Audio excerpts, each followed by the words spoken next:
right, thank you everybody for tuning in to ASV Collectibles. We are live for another unboxing and chat. We have, don't forget the Shenanigans part 2. So we have this beautiful piece here today. We have a great panel. We're missing one person, but hopefully they'll get here pretty soon. We have our good friend and CEO, Jimmy of Godlike Studios. Thank you, Jimmy, for tuning in. Hello. We have the great Alan Kiefer in the house. We have FBJ. Thank you for joining, FBJ. And we also got Roger from So Much 3D. Thank you very much, guys, for tuning into ASV Collectibles, live unboxing, and Shenanigans. So I picked this piece up. I've been wanting this piece for, God, since it came out. Never got the chance to get it. I finally got it in hand for a very, very good deal. So I decided to pick it up. And today, normally, we would just do this chat, but since I got it, we'll do the quick unboxing. But I got a special unboxing also, which is a prototype.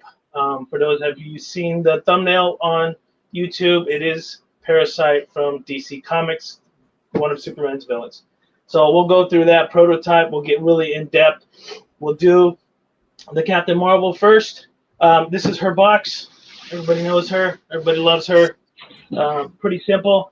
I'll have the chat go on. Jimmy, FBJ, and if you guys have any topics to talk about, I'll bring the statue up close. We'll look at it and bring it back down, and we'll just kind of make it flow and have fun with it.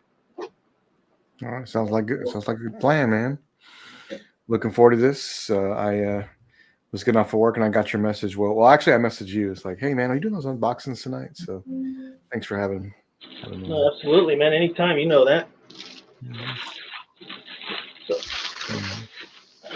I'm gonna go ahead and pour it here. Let's take a look at the bottom. 184 out of 1500. No, 484 out of 1500. So I'll bring it close. Let me know if the light's good enough, everybody. Yep. Nice. Get well up close. Oh yeah. Oh, this is the one where she's out of the spaceship. Yeah, she's kind of breaking through the spaceship. Yeah.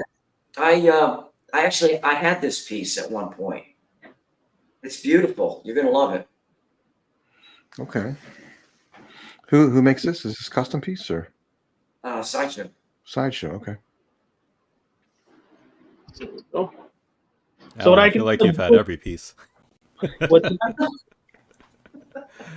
I actually had her in with my Hulkbuster.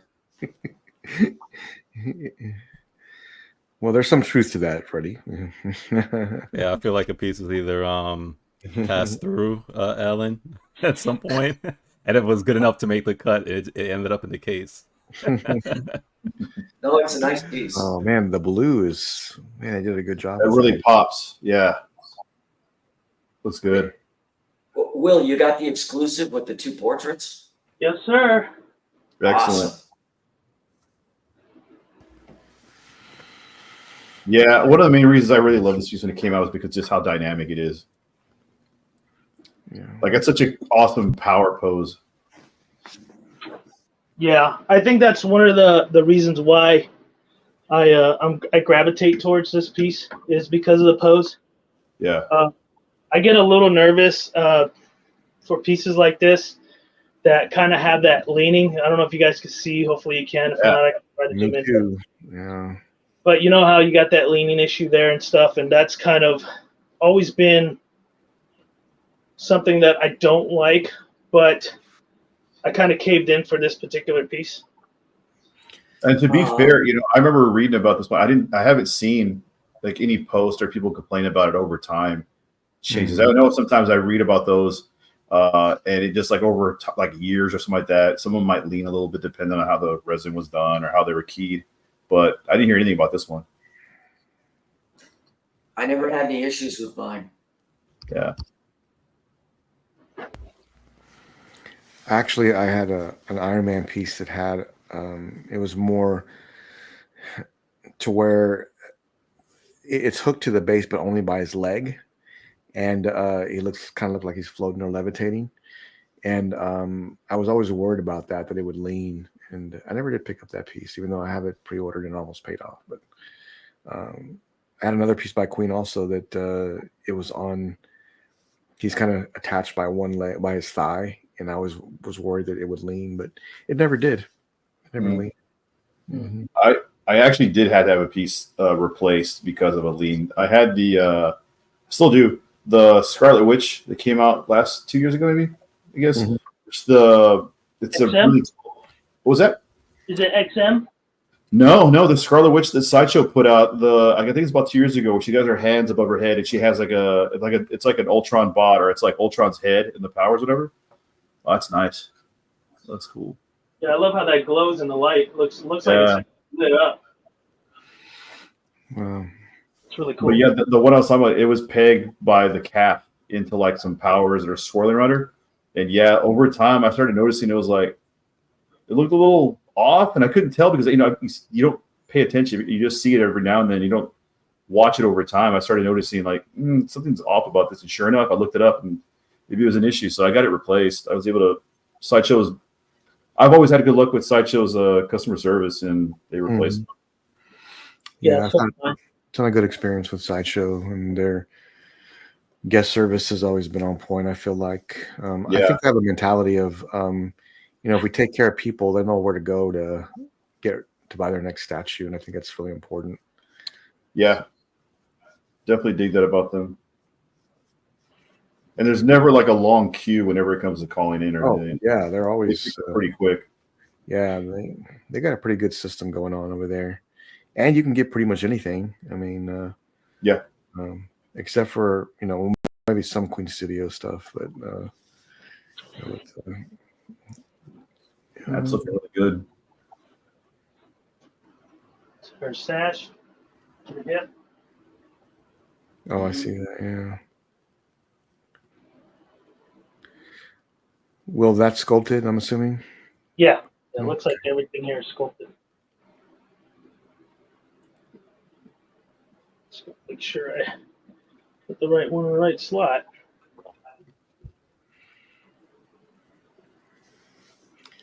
I have carpet in this room, and I've dropped a few pieces that have not broken. And my nephew was talking about collecting, and he wanted to get a statue. And first thing I told him, I said, "Man, you got wooden floors here, so just be aware that when you put things together, don't drop it." Oh yeah, there we go. Looks good. Speaking of dropping, I was oh no, shifting my office around, doing some work past couple of days, and as I'm moving stuff around, I had the what you call it, the sculpt in my hand. Mm-hmm. Oh wow, that's beautiful. Oh, it looks good. Yeah.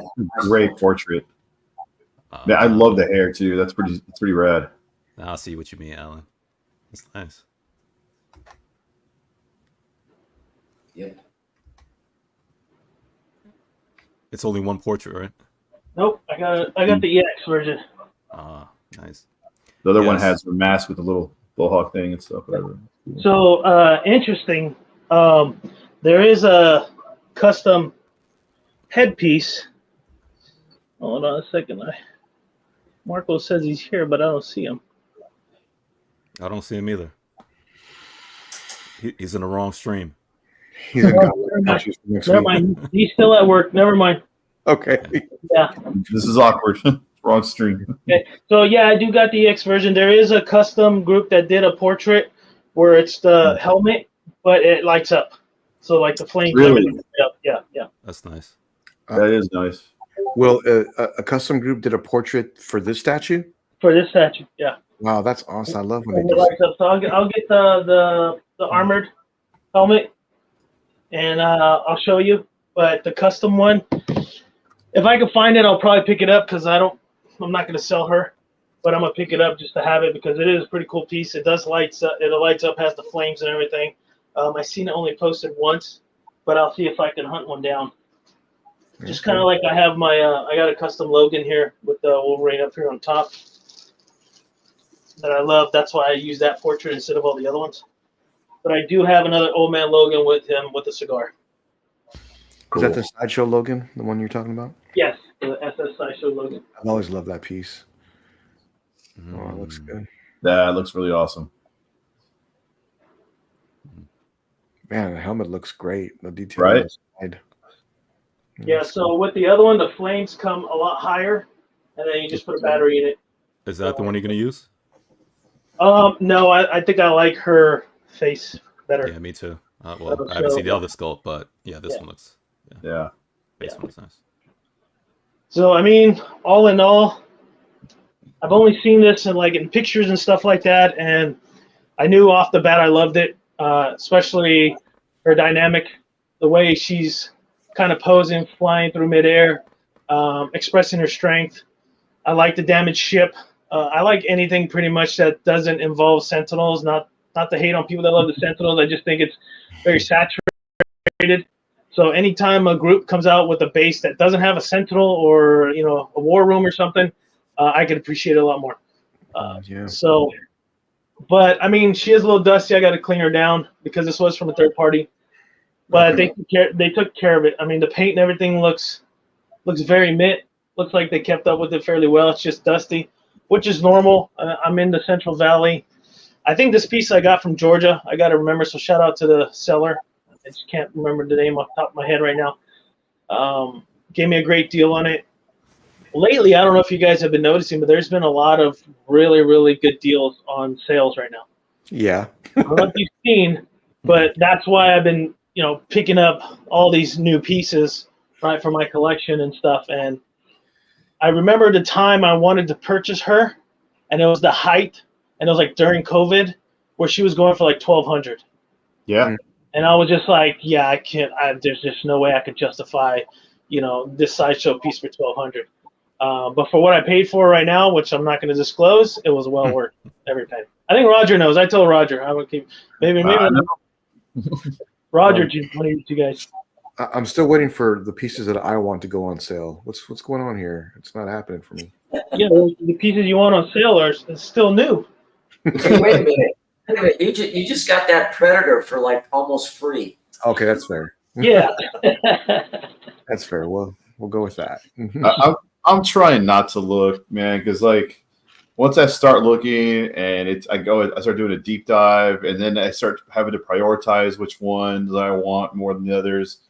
And I'm like, no, just back out, just wait. Otherwise, I'm gonna end up getting like 2 or 3. I try to space out how many I get, or I don't want to overdo it. But there's, like I said, there's pieces out there that I really, really want that I'm waiting. I'll get, but it's a matter of proximity and timing, Mm-hmm. But I don't want to do like I did before and then wait too long and they disappear on you, right? So I end up having to find it aftermarket. I see. Will, can you do a full screen on that? A full screen on it?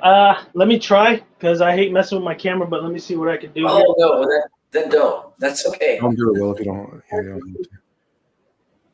Because I have the same issues with technology, so. That's not true. If I touch it, everything goes to hell. I mean, that's kind of as close as I could get. Let me see. How's the lighting? Lighting's fine. Yeah. I mean, or I could just pick her up and put her close to it, but you see how I zoomed in? It's kind of hard. I could try to do the 5th screen on my phone and then do like we did the last time and get in close. So if you guys are down with that, just give me a few minutes. We could do that. Yeah. I don't want to inconvenience you to do so at the same time. Like, I really want to see some of the details and get in there on it. Yeah, for sure. We prefer. So. Yeah, we'll get in. Jimmy, wasn't there? I think I saw Art the Collector talk about the show. Wasn't he going to post something about this event that just happened? For Shanghai Wonderfest, or yeah, he just did. He posted a few others too.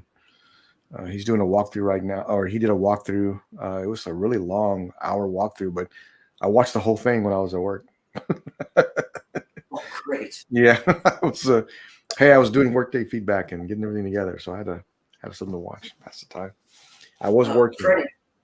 Freddie, quick question. Mm-hmm. When are your lights coming in for your new cases? What do you mean? The lights? Oh, I thought that they sent the cases and forgot the lights.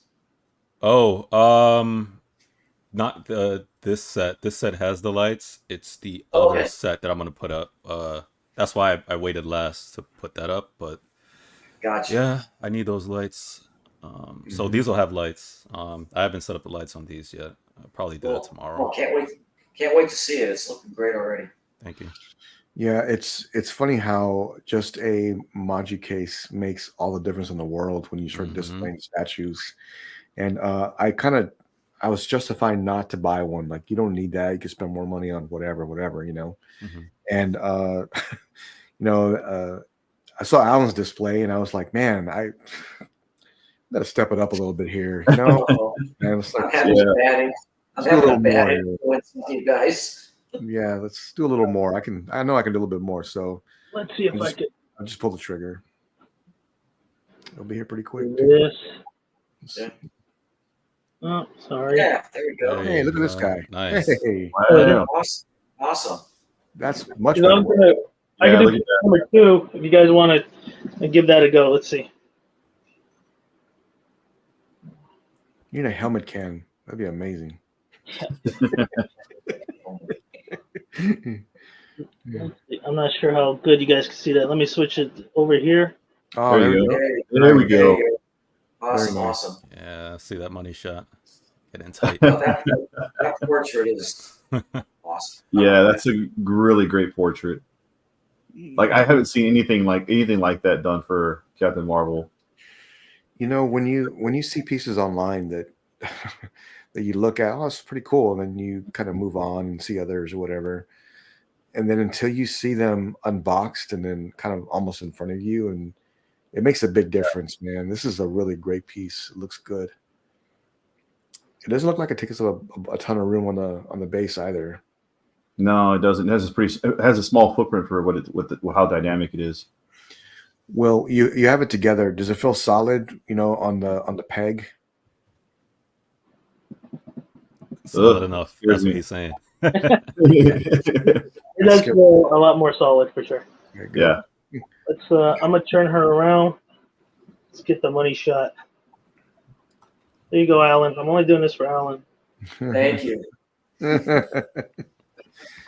Yeah, they did a nice job on the figure itself with the contour and everything like that. It's good. Yeah, for sure. I'll have to look back on Sideshow and see who did the sculpt on this. I mean, it's such a nice female sculpt. You almost think that maybe Will Harbottle had his hand in it. There we go. Speaking of sculpts, I talked to Romel today, Alan. Oh. I did, yeah. He'll be joining us soon on Godlike Statues. So. Oh, yeah, that's awesome. Yeah, Romel's amazing. Yeah, Chopra? Romel's doing real good, man. That guy's. Dude, that guy is a beast. Yeah, he is. He's ridiculous. Yeah. So I got that. So that's obviously in my opinion, the best Captain Marvel. I haven't seen any other one come out lately. I know XM has, and there's a few that come out, but for some reason I don't gravitate towards those pieces like I do with this one. So extremely happy to have her. I'm gonna grab her. I'm gonna put her on my shelf over here on the side, and then I'll start initiating Parasite, because maybe everybody just wants to see Parasite and not her. But That's cool. glad to have her anyways. So I'll move on to this. And and we'll start opening up the Parasite box. I don't know if there's an art box to it, but I'll find out in a little bit. Will, have you seen that that custom piece, that Colossus? I know you have. He has a sledgehammer. He's holding a sledgehammer. Yes. And man, I can't tell you how many times I've looked at that statue and how much I really want it, even though it doesn't fit anything that I have, but I really like it. Yeah, I mean that's a great piece. I know who makes it. It's very different because he's not wearing his uniform. He's like in a white tank top. He's got his jeans on and stuff, and he's got the sledgehammer. Like I said, the only thing that kind of pulls me from is the Sentinel head that he's like beating it with the sledgehammer. Other than that, it's a great piece, and that group, man, they do bangers. It's all bangers they come out with. It's just awesome. I know you just mentioned it too, but I'm the same way too about the Sentinels thing. Like, it was nice for a line when they first came out, but like everybody started doing Sentinel pieces Sentinel based pieces. Yeah, I'm kind of over it as well. I'm glad you brought that up. That was the only one. This is the box, shipping box for Parasite. It's not as big as you would think it is, but what I need to do, which I got in here somewhere, is my tape measure. Just so people that haven't picked it up yet have an idea. We're looking at 25, 22 by 16. So box is not that big. It's a quarter scale Parasite. I'm extremely curious to see what the paint job looks like, and it's my first prototype, so I've never really unboxed a prototype or even done some form of review on a prototype. So I am super excited for this piece. So let's get it open. And yeah, Jimmy. So when's you said next week you'll probably be getting your some of your pieces. Yeah, I should know in the next few days when RDJ would be here, so that should be pretty quick. So we'll do a live unboxing on Godlike, and then the cases that could be any time. So I should know next week. Have an update. So, Are you going to wait to put the cases up before you do RDJ or anything, or are you just gonna just have them? no, he's gonna sit right back here, right there. He's gonna sit right there until I get the cases made and everything else. And all the cases are going to go on the opposite wall, so I may put him in there until I get everything situated and whatnot. And I've got a lift now, so I don't have to lift anything anymore. You pulled Alan for the lift. Me and Alan, I had showed it to Alan. He bought one. I just haven't bought one yet. And I got the idea from Art, because Art has a hydraulic one that has it's got a remote on it, and there's no pumping the hydraulic. You just push a button and it lifts you up. And I've seen him on top of it and putting stuff and moving things. But if you're moving a heavy statue, you don't have to worry too much anymore if you have one of those. So, right. And we do it all the time. So that's the best thing to do is invest in one. I mean, I think Home Depot also has them for sale, or you know, really? before the hydraulic, you can always do the little crank. You just crank it up and just kind of you know. But yeah, I mean, because there's some plastic pieces on Mark 1 that they wrap around like the polystone. right. So you're trying to grab a hold of that and then move that and pick it up. It's not a good thing. So Right. I will never be doing that again. I'll just be put on the hydraulic and slide it over there and just lower it down and go where it's got to go. So. Well, that's what I had mentioned earlier. You know, when we were off the live, was this is temporary, and I'm just trying to figure out, maybe I'll put my 1/3 up on top, but then I'm thinking, man, how am I gonna get a 40-inch Superman hush up there without, you know, tipping over my head or hitting the ceiling? So I'm gonna figure it out, but it's gonna be it's just gonna be a custom made. It's not gonna be as nice as Mr. Kiefer's over there, but I'm gonna do something with it to where it's, you know, nice enough to not have the shelves. Don't get me wrong, I like the shelves, but this is just a temporary setup, just so I don't look like the creeper behind a black curtain like I did the last few times. You know, when I got Noah and everybody asked me, hey, how many bodies you got back there? You know. Yeah. And not to mention the light was just on glowing on your face and nothing else. Yeah. So you're like, hello guys. It's like, oh man, what's going on over there? So for those that picked up this Parasite, the packaging is, at least for this proto, is on point.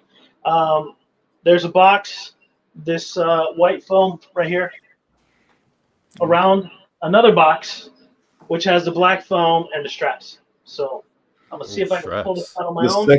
The second you bring up the straps, I already respect the packaging more. That's what I'm talking about. Yeah.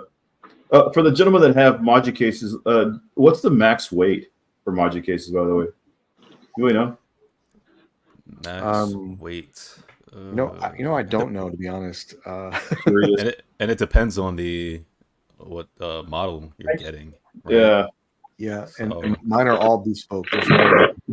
They were all custom made to fit certain pieces. I thought weren't they 300 pounds, Jimmy? Something like that, 250? For the big ones, like the 160s and the 150s? Yeah, that sounds right. But this is what I told them what I was getting.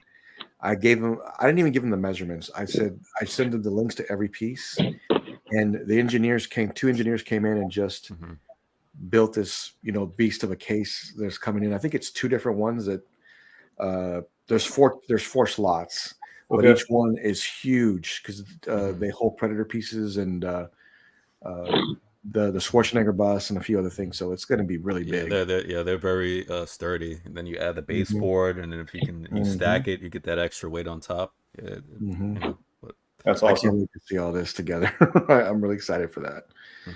So, but oh, nice guys in the chat. Yeah, he said he's seen a person lay inside the Maju case. I've seen that. Yeah, I've seen that a few times. No too. kidding. Yeah. If you wanted to, I could probably roll myself up in the bigger one, the Max Plus.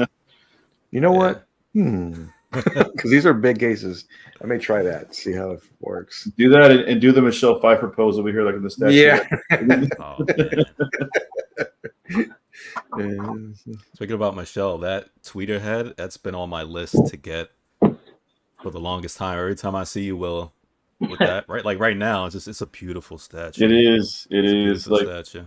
I was debating on getting that one, and there was the Prime and another one, and I went with that one because I'll be doing that too. It's unique. I love the footprint on it. The fact it's a laying down piece. It's a wide piece as opposed to like tall.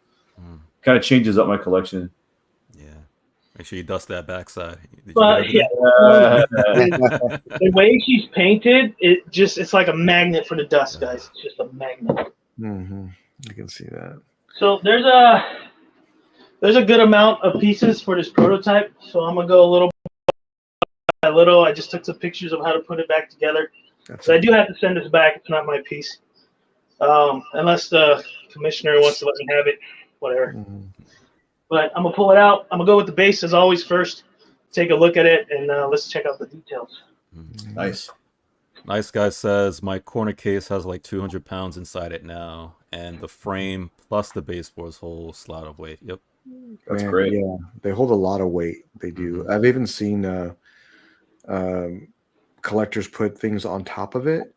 Yeah. And I know I can't do that because this thing goes to the ceiling here in my man cave. So okay, let's take a look at that. Nice, cool details. Okay, not bad. Broke flat, and you guys can see it. Got some plumbing coming through the concrete. Yeah. I see Marcos in the chat. Oh, is he? Oh yeah. On the way, he said. Hope I didn't miss much. Yeah, no, that's fine. When he comes in, I'll just close out my second camera. That way he can come in. Oh, no. He'll need to watch from a distance. Yeah, too bad. Sorry, Marcos. He'll need to watch. We need that really second cool. can. I can't show the other side because it has the group's name, but the art on it's really... So the art on the back of this is pretty much the same art I use for the thumbnail behind Parasite on the thumbnail for this stream. The only thing that kind of worries me with this base, and it's happened on other pieces of mine, are these little like pipes hanging off the edges. So if you're trying to get them out, be careful of pulling it out of the box, or you'll snap these little tiny, resin pieces. So be very careful. I've done that before. So okay. So pretty cool. I don't know if we saw it earlier, but it has like a bunch of the claws and all that stuff that was holding them down when Parasite breaks out of it. Like I said, I haven't seen anybody do any videos on unboxing, so there are a lot of small pieces, so it'll take me some time to put everything together. So please be patient. And the chat, if there's anybody in the chat that wants to see something, has any questions, or want to talk about anything, feel free. Just come on in. So, and I didn't even address the chat. So I just want to thank everybody for tuning in. Juan, thank you. Michael, Reyes, my boy, thank you. The Everyday Collector, appreciate you coming in. Who else is in? The Nice Guy, thank you very much for joining. Appreciate the support and love. The Definitive Collector, thanks for joining too. No, we have not got to the XM roasting yet. Eventually we will get to that. So we're going to do this Parasite prototype unboxing first, and then we'll come back and do the Shenanigans part. I know that's the Shenanigans is what everybody really cares about. You mean Shenanigans? No. I would like to say, I'd like everybody in the chat and watching the replay and tuning in, please hit that like button for William, and also make sure you subscribe to his channel. Really want to get him to 200 by the end of the year. That'd be great. And support Will. He's doing a great job over here. Yeah, I appreciate it. Thank you. Brave man doing these live unboxings. Heck right. Yeah. Raw and uncut. Raw and uncut, just like Jimmy likes it. And FBJ. And here's a canister. I think it might be like one of them nitrogen canisters. It's got the handle on the top. You know, not quite sure the kind of containment they use to put them in. There is a little peg here on the side with a magnet. Not sure what goes there. So I love these live unboxings because it's just like I never know what the hell I'm getting myself into. Yep. That pegs. The paint job is nice on that. What's the material? It should all be resin. It's just. It looks heavy. It looks like legit metal. It's good, man. Yeah. They did a good. I don't know if you guys noticed on the base. There's a lot of details on the base in terms of damage, scratches, like some battle damage. But if he's breaking out of it, it makes sense. You know, the paint on the rock's pretty decent. I do like the broken glass. It's kind of like foggy and a little bit dirty on the broken glass. Lane, thanks for joining in, man. Appreciate it. Hey, Lane. Marcos said he likes the raw and uncut. That just tells me Marcos is driving somewhere and he's trying to get here. Yeah, Marcos, don't text and drive, bro. Please. Yes, please, man. Come on. Please, man. We need you. Please, please, please. Be careful. Will, I did have a question on that canister. There's a handle on it. Is that made of polystone or is that a plastic handle? And the reason I ask is because some of these pieces that are small that stick out around edges can very easily be, you know, if they're not handled correctly, they could snap off. Is this one of these just like the base? Yeah. It's and this is the kind of stuff I tell people to look out for. The handle as well, if you're not operating well, you can snap that. I think this is one full casted cylinder with the handle. Okay. So it's not something that comes off. I mean, it'll come off if you break it, but it doesn't come off. Yeah, and the magnet's pretty good. So I'm not gonna pull from the handle. So don't do that. Don't pull from the handle. Yeah, don't pull from the handle. That's what I was gonna. The handle's not meant for handling. Like it's yeah. You would think so, but it's not. I mean, if you look at some of the sculpting now that some of these artists are doing, like a good example is that Blitzway piece that's coming out from Star Wars, and just how well they're done. It's just unbelievable to see some of these sculpts look like it's fabric now, like it's fabric, and so I'm like, man, I can't tell that's fabric or if it's sculpted. And a lot of these Blitzway pieces are actually sculpted, but they just look like fabric. So that's good work. Yeah. Oh, my man Carl. What's up, Carl? What's up, Carl? Welcome, man. LBS Carl. I see that. Or just Carl today. I'm actually liking this, guys. Yeah. And he's heavy, very heavy. Wow. Let's get what's here. The paint job. Wow, it looks good. Yeah, it does. Man, this camera looks great.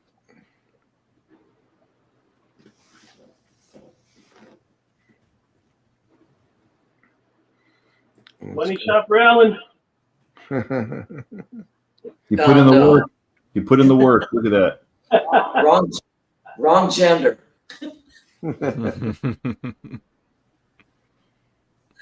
Yeah, paint job looks good. Yeah, that purple is really vibrant.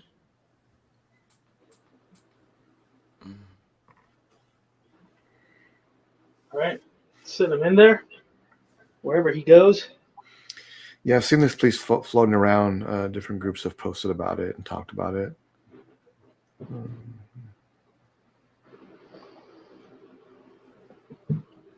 A little rough to put in the pegs, but I like that. How's it feel once it's in? As far as it's good. Yeah, no, it's really solid. I like that it's a little tough to put in a peg. I like that he's heavy, he's solid, he feels, I guess, expensive. And then when you put him in a peg, it doesn't seem magnetized, but it's super tight in there. So I might struggle a little bit kind of pulling him off after. After obviously I'm gonna shut the cameras off because if I screw up, I don't want it on record. So, but so that's that. Let me grab a couple of his arms. He's got 2 portraits, so we'll put the portraits on, and then I'll set up the glass and whatever small. There's a lot of other small pieces, a lot of pieces of glass. We'll go with that. I had the Prime 1 Bane, the 1/3, and I was trying to get Bane into the. Oh yeah, I see this. Wow, it looks good. The paint job is really well done. Yeah, I'm actually really surprised about the paint job too. And we'll get in close and we'll talk about that. Nice guy in the chat was saying it's a nice way to hide the seams with the arm clothing. Nice on the fact. Oh yeah, it's a good. Yeah. Anyways, I was putting together the Prime 1 Bane, and the foot would not go in the peg for the life of me. And that piece is just enormous. And I was about to send it back. Oh yeah. Let me know if it gets blurry. I know this camera's like auto. It's a little blurry. Oh, you can always put your hand behind it, Will, if you had to, and it zooms in. So there we go. Yeah, it's good now. Yep, there you go. Anyways, I was struggling to put that peg in, and I was literally pushing down on it, and I was like, "This is never going to work," and it just goes in. And I was worried about taking it apart, but actually it was super easy after it went in. Yeah, one of my statues, I got it in there in the peg nice and tight, but then I needed to adjust something, so I said, let me take it out to move it. It wouldn't budge, and I said, you know what? That's what you say. Yeah, I'm gonna leave it right in there. Very good. Hey, man. I like the. So it looks like there's 2 arm switch outs. From what I can tell, is this one? Yeah, I wasn't gonna say anything. I was like, those are 2 right hands. Yeah, and then I guess you could do the open hand. There you go. So closed fist or open, just depends on what you're feeling. So I'll put that there. I kind of like the open hand personally. Yeah. Yeah. Because you already got one closed. Yeah, I was about to do the same thing with one hand open, one closed. Looks good. So, and oh snap! My boy Aiden's in here. What's up, Aiden? Damn, that looks really good. I'm impressed. There you go. Wow. Dang, that's nice. Damn, it is nice. They did a good job with that. You know that picture that you posted for it doesn't do it justice. Like, yeah, seeing this looks really good. Wow. Anatomy's solid. That expression's awesome.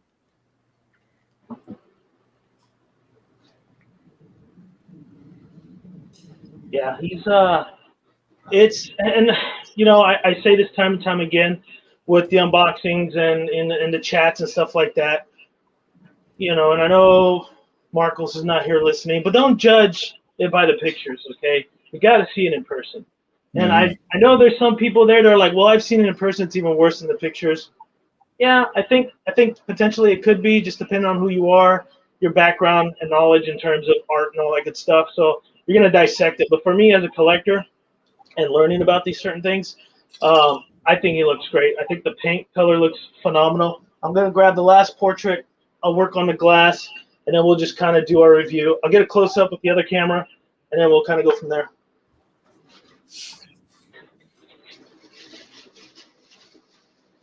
And I think I like this portrait best, but I'll let you guys.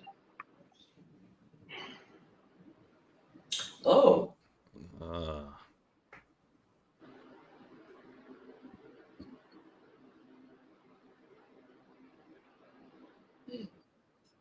That's well done. Yeah. Okay, yeah, I'm leaning. I'm always I always respect of productions that have the mouth open and teeth. For printing, that's a concave area that can be really problematic and stuff when it comes to designing it and making sure it prints proper. So respect. Yeah. Magnet's pretty good. It's really decent. Yeah, dude, his traps are insane, dude. So like that head socket's really awesome. Yeah. Shoot, man, I think I like it like that. I like the one hand open, close fit. Yeah. Now, Yeah. teeth look good. I'm feeling that. That's really good. All right, let me grab the other pieces and see where the heck all these things go. Man, no hydraulic lift needed. Just put it in and display like a regular statue. That's great. So there's some small little plumbing parts here. I'll get a little closer. Not sure where these go. It's just going to be like a little jigsaw thing. Oh, I see. Yeah. Yeah, so it's got all the little plumbing parts. I want to say they go on top, but let me grab. They did label them. Well, some of them look like they're labeled. Interesting. Let's back that off. Pull these out. Well, they're all magnetized, so that's a good thing. So I'm just going to put them on the side.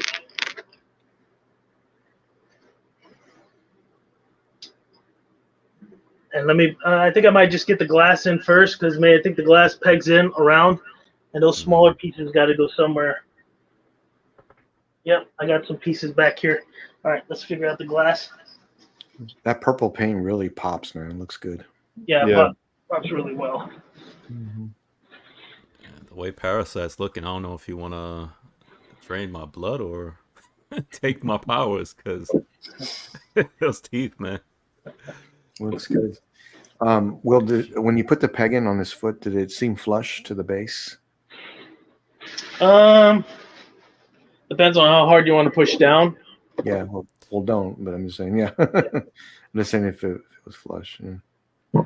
Yeah, see, I got to push really hard, and now it's flush on both sides. I see. Like I said, it's going to be kind of a pain to put it back in. Yeah, I understand. So we got some of this clear resin glass right here.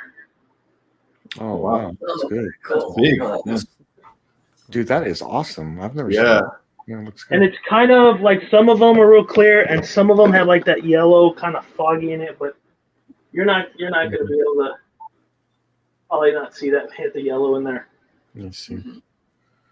So they are marked. There are letters on here, T, N, M, X. So now I just got to figure out where the heck they go. I'm thinking that is an M. So that should go right there. So like some of them you could see the markings, but some of them you can't. So that might be a little X.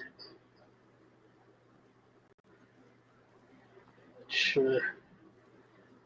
I'm gonna play by ear, guys, because this is. Yeah, we're just figuring it out. Doing it live. Yep. Yeah, we are live. Yeah, it's interesting.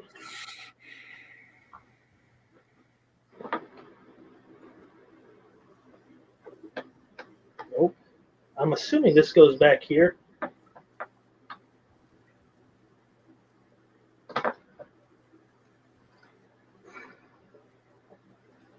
Yeah, that's odd.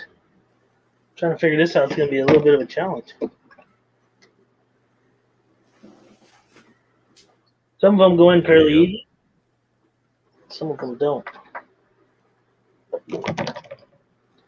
I believe this one's got to go in the front because that's where he's breaking through. Mm-hmm. The smaller piece there.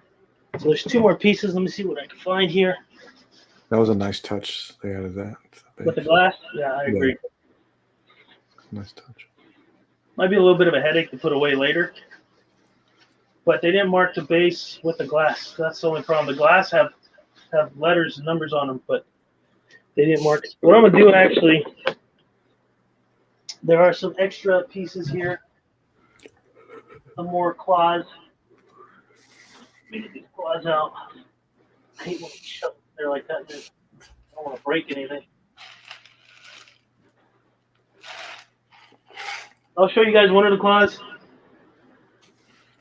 Here you go. Oh, yeah. I say claws, but I think they're just connectors. Right? So...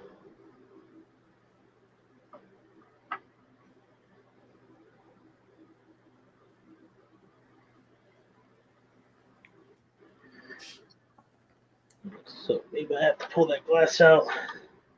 Does he have slots on his torso or his body as well too for those pieces? Or 'cause I saw it looked like there were some holes, but are those meant for? Are those keys or are those just part of the? Oh, so the holes on his body are from the connectors of these claws on the base. Okay.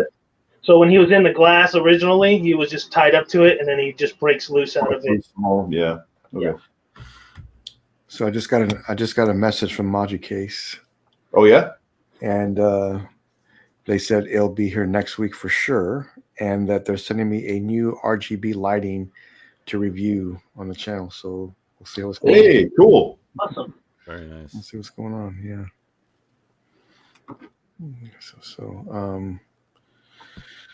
Yeah, coming soon. I got work to do. So we can't get this figured out. I might take an extra day off of work just so I can take a day and just figure this out. So Can't wait to see the reveal.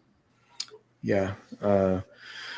Brian Wong, the owner of Maji Case, will be joining us that week. So we'll Take a picture of all the boxes stacked up before you start opening them all. Ooh, and I don't want to think about that. my garage is stacked of empty boxes right now. It's crazy. Oh. That looks nice. Freddie, was your cases in a bunch of boxes? Yeah, all single. Like every case has its own individual Wow. box. And So I'll get 50 boxes in. And That's cool. Check this out. I'm gonna rotate it. Ooh. So one of the hoses did peg to the That's back. what I was wondering. Okay. So one of them did. So that's I cool. like that. I like that touch. That was a very, very good touch.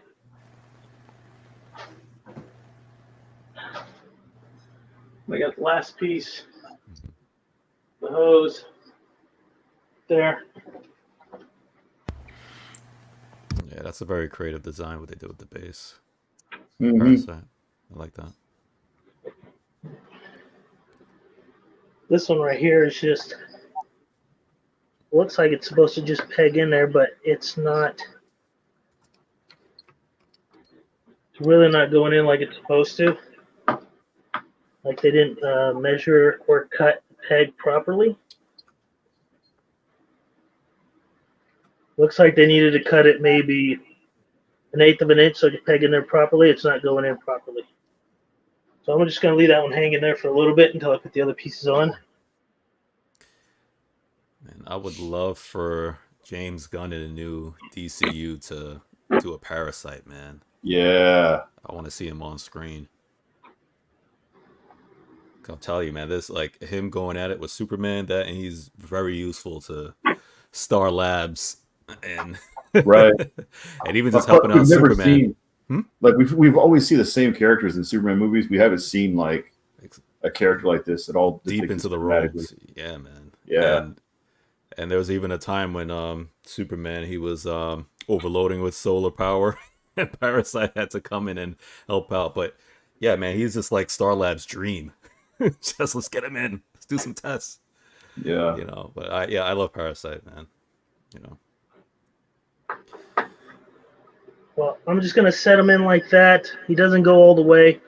I think once I return as commissioner, you can always just trim it down a little bit, make it fit the peg. It's not fitting like it should. I believe I have almost everything on there. There's a couple of hoses here. I still got to figure out where the heck they go to. I believe it's for the canister, plus the other items, the other small items. Yeah, and Parasite is similar to Rogue in a sense, where, you know, when he touches you, he not only drains you, he takes your powers for a time, you know, and that's what I love about him. Yeah, he's a very interesting character for sure. That's why he's really a pain for Superman to deal with him. Annoying. Okay, I mean, I know he's been depicted in animations or like animated movies and stuff, right? The cartoons are movies, yeah, right? Animated, yeah. Justice League, I think he was in the Superman series, but yeah, he's definitely been in there a couple of times. Yeah. Mm-hmm. He needs more love. Yeah, he does. That's why the commissioner made this, because he needs more love. Yeah. Just trying to find out. So I don't know if you could tell, but once I get closer, all these little tiny pipes just kind of break through the ground there. Will, has this group done other pieces as well besides this one? Yeah, they did a 1/3. I'm sorry, a quarter scale Ultraman. Still in the works. A Bizarro, and I think it's soon. The commissioner did say he would send me the other protos, so he's doing pretty much like most of those like Earth 2, Earth 3 villains. I believe he's gonna do Earth 3 Superwoman, like the evil version, right? Yeah. And if I at some point, not now, because I don't want you to enable me, Will. But at some point, I would like the alternate Earth, like the Ultraman and his team. I would love like the whole set of them. Yeah. From what I'm told, that's kind of the plan. He's already got Ultraman on the way, and then he's gonna have what's that, Owlman, or what's his name? I was very hyped when, I don't know who here watched it, but the Crisis on Infinite Earths, the series that they did. Oh, I saw it. The cartoon, the animated series. I think they did 3 or 4. But yeah, when they introduced them and they showed them, I flipped out. I was like, yes, finally. Yeah, but it was short lived. Yeah, I know. It was short lived for sure. Just trying to find this other piece. I'm not sure where it goes.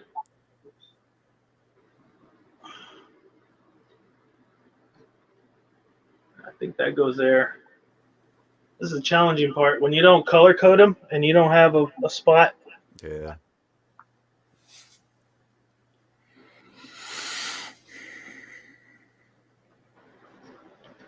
Wow, I'm having a hard time with this one. Maybe back here.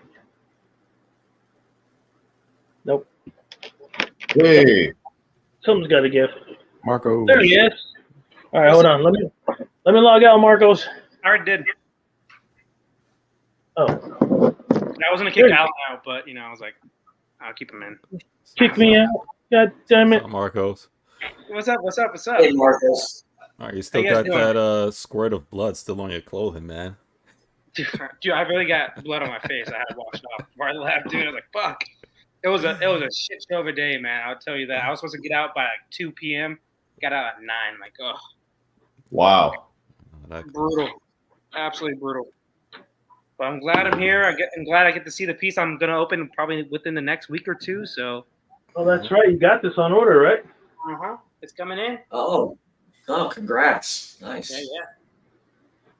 Yeah, I'll get some more close-ups because you were missing, Marcos. But there are some. Well, at least with this proto piece, there's a few little hiccups here. So these are for the tank. For this tank, and it plugs in one here, and one will go into glass. So each of these pieces will go into glass.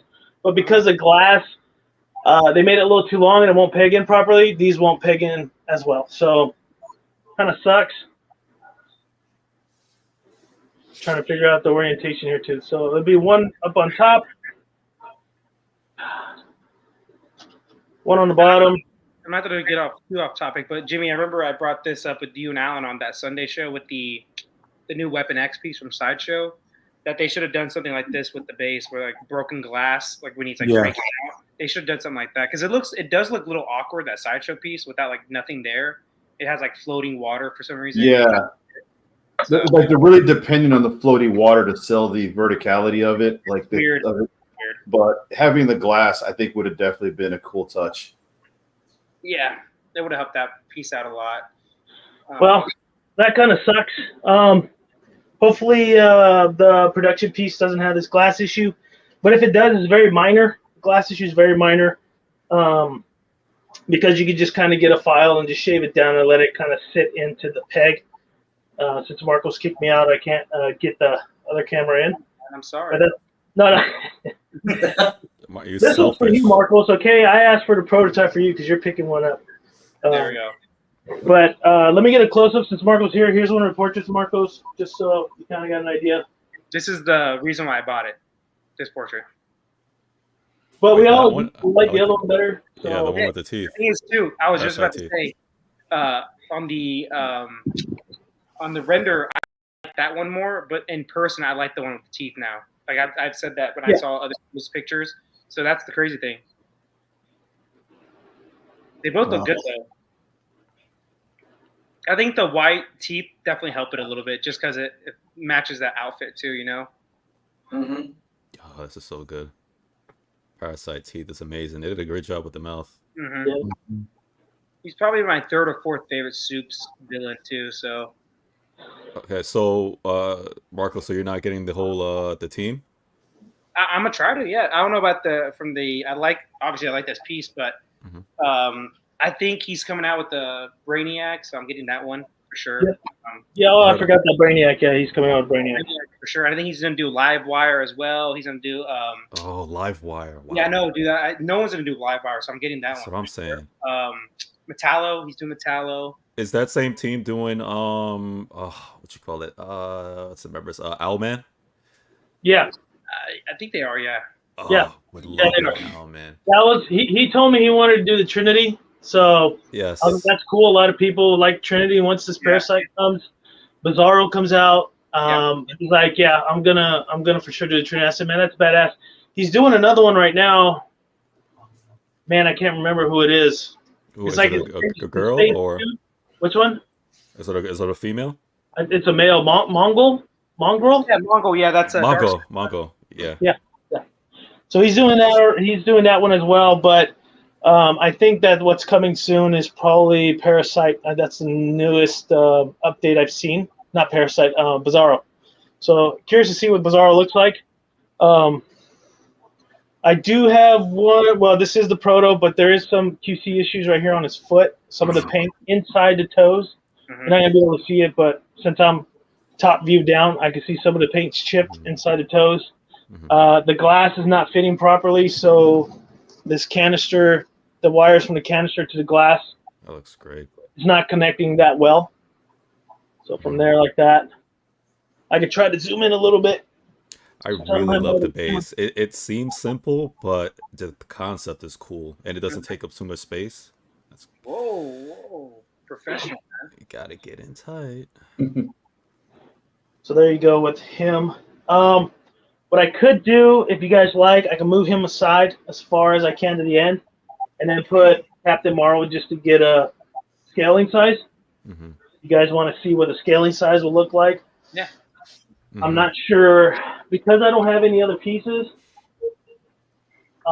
from this group. I believe the scaling size is proper once I did my math on it. And tell you what, let me get the tape here. He is scrunched down a little bit, so whatever his height is, take it with a grain of salt because he's not standing up straight. He's hitting about 21.5, kind of just leaning forward a little bit. Yeah, that's. I don't know how tall he is in the comics. If he's about 6'2", that's about right. With him leaning, so 21.5 tall. Well, that's not including the base. So let's include the base there. So we're looking at 22 inches. And then a length of, I'd say 17. And a depth, it's about 17 by 17 by 22. So it doesn't take up that much space. So Will, this is a Superman villain. Yes, sir. Do you have or going to get a quarter scale Superman to go with this? No, because this is not mine. I have to return it. It's a prototype. It's not my piece. They asked me to review it, so I'm reviewing it. But I like it a lot. If I can find a way to convince everybody to get a 1/3, I'd get him in 1/3 and put him next to my Superman and Batman down here. That would be great. Oh, there you go. Yeah. And Will, they have a green outfit too with it, right? Yes, they do. So the commissioner has the green outfit prototype. Everything's the same except for it being white, it's green. Yeah. So I guess there's different outfit changes. Because I don't know much about Parasite in the story. I know I've seen an animated series. So yeah, white and green. But if anybody has any questions about that, I could probably ask. I'm trying to convince the commissioner to do Mr. How do you say it? Mitzi Pictolik, the little goblin. Yeah. I'm trying to get him to do him. He's like, I hate that character, Mike. You got to do him though. He's a classic. He's a classic. I've never seen anyone do that character. So the only thing I've seen of him is that, remember that XM? I know we talked like there was an XM comment, but XM did that big diorama that 1/6. He's like in it, like he's on top of I think Superman, like a tiny little character. So only thing I've seen, only thing I've seen of him though. So it scales up pretty nice. The base is pretty big for a 1/4. Well, I mean, It has a little- 17. All right, I'm gonna hit him. Oh wait a minute, did I plug this in? I'm a dumbass. I didn't plug it in. We all know you are. So. Hey. Well, I'm the biggest dumbass. So I can't. That's why I don't do live unboxings. Yeah. Everybody This time. Everybody can find out what a really big dumbass I am. You got to get you on the next Predator, man. The next Predator piece you get in, 1/3. We got to get you to unbox it. all right, thanks for joining in, Connor. Appreciate it. Thanks, Connor. Yeah, awesome. What's up? Connor's up in the mix. Yeah, anybody in the chat, if you guys want to see anything, I could try to get a better close up. Probably have to kick Marcos out again to do it, but or Bye-bye. do it at that. I have the power well, okay? I can kick anybody out right now. I'm kidding. Like, I could try to bring the camera, but I know the moment I touch that wire, I'm gonna lose. It's every time. The moment I touch it, I lose the image. It's very sensitive with that camera. No, the other cameras aren't as good as quality. So I just got to stop being cheap and go ahead and get the Pro for StreamYard and add as many people or as many cameras as I need to. But that's expensive. Yeah. So I just have to put on the LLC. But yeah, anybody else have any questions? Anything you guys want to see in terms of these two pieces? I gotta get my makeshift chair here so I can sit down. As you have it on the spin table there, and I see Captain Marvel shooting forward, it looks like she is. It looks very sturdy because I like, is it gonna fall? That's pretty good. The effects. From when I see it from the side, it looks like she's about to tip over. Atticus, thanks for joining, man. Looks so good. The engineering on that is good. is the I wasn't here. I couldn't really watch it, but is the Captain Marvel piece a custom piece as well? Or is there a license? I don't know. Oh, that's a license fee. Okay, what company? Sideshow. Oh, Sideshow. Okay, cool. Yeah. That's one of their older grails. I know I zoomed in on that. Let me just. It's just that one leg pegged into the base, right? Mm-hmm. Yeah. So Okay, I can zoom in just a little bit. That's pretty darn close. Probably the closest you're gonna get. I love that parasite. God damn. Will, how is the weathering on his outfit? Is it like multiple colors or shadings, or just like plain white? I can't really see from that far away. No, it's not plain white. There's a lot of shading. It's not like really a white, but there is a lot of shading, and it makes it look like it's weathering. There's a lot of shading everywhere. There's a lot of darker. They applied the shading very, very well. Captain Marvel pose is probably one of the best ones, Michael.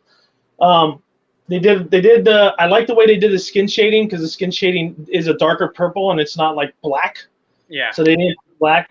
They made his clothes look like a dusty kind of black. It's not super black as well with the cream, because it's not super white. The stitching on there is painted very well. I mean, I can only imagine how much work the factory had to do in terms of painting all those stitches and not going over the lines, right? So I don't know. A lot of people said they didn't like the purple, but I like the purple. I think it works very well. So people were complaining about the skin tone? Yeah. No, there were a lot of people complaining about the skin tone, and they were saying that it didn't look right in the images, or it was way too bright. I'm telling you, it's not way too bright. The shading's really good on here. Dude, I don't know. Every picture I've seen has looked fine to me. Yeah. I mean, this one right here, I could try. See if I can use my light here. There he is, a little bit brighter, so you guys see it a little bit better. He has good muscle definition too on his the anatomy on him looks really well Oh, done. for sure. And not only that, like the skin texture too. A lot of veiny, it looks a little bit rough, especially on the head. kind of not as smooth as my head, but it's got I don't know if you guys can see the detail on top of the head. Yeah, you can see it. It's there. There's some good texture on the side of the head. The veining looks great. Yeah. So very, very well thought out. Kudos to the manufacturer that did this. Cool piece. Freddie, Do we what's know how the, many they're making of this prototype, or what they plan on? Do you know edition size? What's that? Do we have an idea what the edition size is for this at all? I think right now on the bottom of that it's at 20. yeah, it's only 20. Gotcha. Now, if he could get 20 people to back up a 1/3, this thing's gonna be epic. This would be an epic 1/3. Honestly, it'd be so cool. I agree. So, Will, does it scale correctly next to Captain Marvel as a 1/4 scale? Does she look a little smaller? That's really hard to tell because I don't know the scaling of Parasite. And Okay. Captain Marvel's a small girl. So she's about, the way she's stretched out, she was about 17 inches. He's about 22. Okay. That depends on how tall he is. Yeah, see, VHN 3D art, thanks for joining. Yeah, it's really close to the renders. If you see the render picture, it's really close. But remember, with the render picture, is a professional guy, and they do all this dark lighting, and they do all this good stuff, and they make it look super cool. But yeah, it is pretty close. So if you haven't seen the rendering pictures, check it out. What was it? And Jimmy, you were asking to get into scaling? Yeah, so 22 inches from the bottom of the base up, but he was about, I think I said 20 and a half. So if he's roughly about 6'3", 6'4", that makes a lot of sense. So to get into the nerd aspect of it, he's supposed to be. I had to look it up. I was curious. So he's supposed to be 6'6", right? Okay. And Yeah. I think next to her, that makes sense. Yeah. He looks bigger than her for sure. Yeah. I mean, what I could do, let's do this. I know I'm risking everything right now, but Risk it all. Let's do it live. HN, good render, man. There you go. Yeah, he looks about 6'6" compared to her. She's Makes what, sense. probably 5'10". Yeah, if that makes sense. Yeah. He looks a little bit bigger for sure. But Freddie, do you remember the name of the character? I'm blanking out on his name. It's something Jones. Rudy. Yeah, Rudy Jones. Yeah, there it is. He's kind of like a Deadpool kind of personality. He's kind of a jokester, like doesn't give a fuck. He's kind of just like a Yeah, Like Deadpool? I was saying earlier, man, he's a pain when it comes to Superman facing him. 'Cause basically, you gotta get away attacks. You can't get him close on him. exactly because if he touches you, bro, it's low key. He becomes Superman. So like, fuck. Yeah, it's happened a few times. And then if you touch someone else, he gets 2 powers at once, and it's game over. Yeah. I was saying that he's kind of like a rogue in a sense that when he drains you, he drains you and takes your powers like she does. But he's not like he is a bad guy, but he's not like he doesn't do things because he's an evil person. He kind of does things just because he wants to do it, or he's needs some money. Yeah. He needs some money. Yeah. That's about it. He saved Superman once or That's what I'm twice saying, like, because he he's was overloading. He's more anti-hero than villain, but he's still a villain for sure. You know, he's not the full Deadpool anti-hero type. Yeah, and I love that. Like he's Star Lab's dream, because they always want to test on him and keep him in the lab and catch him and Star Labs, they go crazy for guys like him. Hey Carl, come on now. I'm just saying, like, he's kind of sounds like a bad guy. He kind of does things just for his own personal thing. Like a Magneto, right? Like a Magneto. No, yeah. He's not trying to, Magneto is straight up a racist, so he's a pretty bad guy. But at least like for him, he's not trying to take over the world. Like, Parasite, he's kind of just like trying to get by day to day, like a dumbass. He just want to do him, but he doesn't care who he runs over to do it. Yeah, like, exactly. I'm doing me. So that's the thing. But the thing is, like you said, Freddie, him and Superman have like kind of like teamed up sometimes, or like he's helped Superman out if it helps him out, obviously. So he's like in that gray area. But yeah, I like him, man. He's funny too. He's a fun villain. Yeah, I was telling him earlier that I hope that because James Gunn, he likes to do these obscure, weird characters. I hope at some point they put him in there, as a fun kind of character to face Superman or work together or something at some point, Yeah, that'd be good, man. James Gunn would be perfect for Parasite because he has that goofy nature, like James Gunn. He would be a perfect like villain slash helper of Superman occasionally. So yeah, I feel James Gunn would do it because he likes stuff like that. dude, he would do a good job. Him and I always forget how to say it, but Mitzi Pictolik or whatever his name, something like that. James Gunn would do a good job on him as well. So yeah. And then Aiden wants to throw out shade like always. I get it, guys. It's his first dude, I guess. But everybody wants to talk about it. Yeah, no, it's really cool.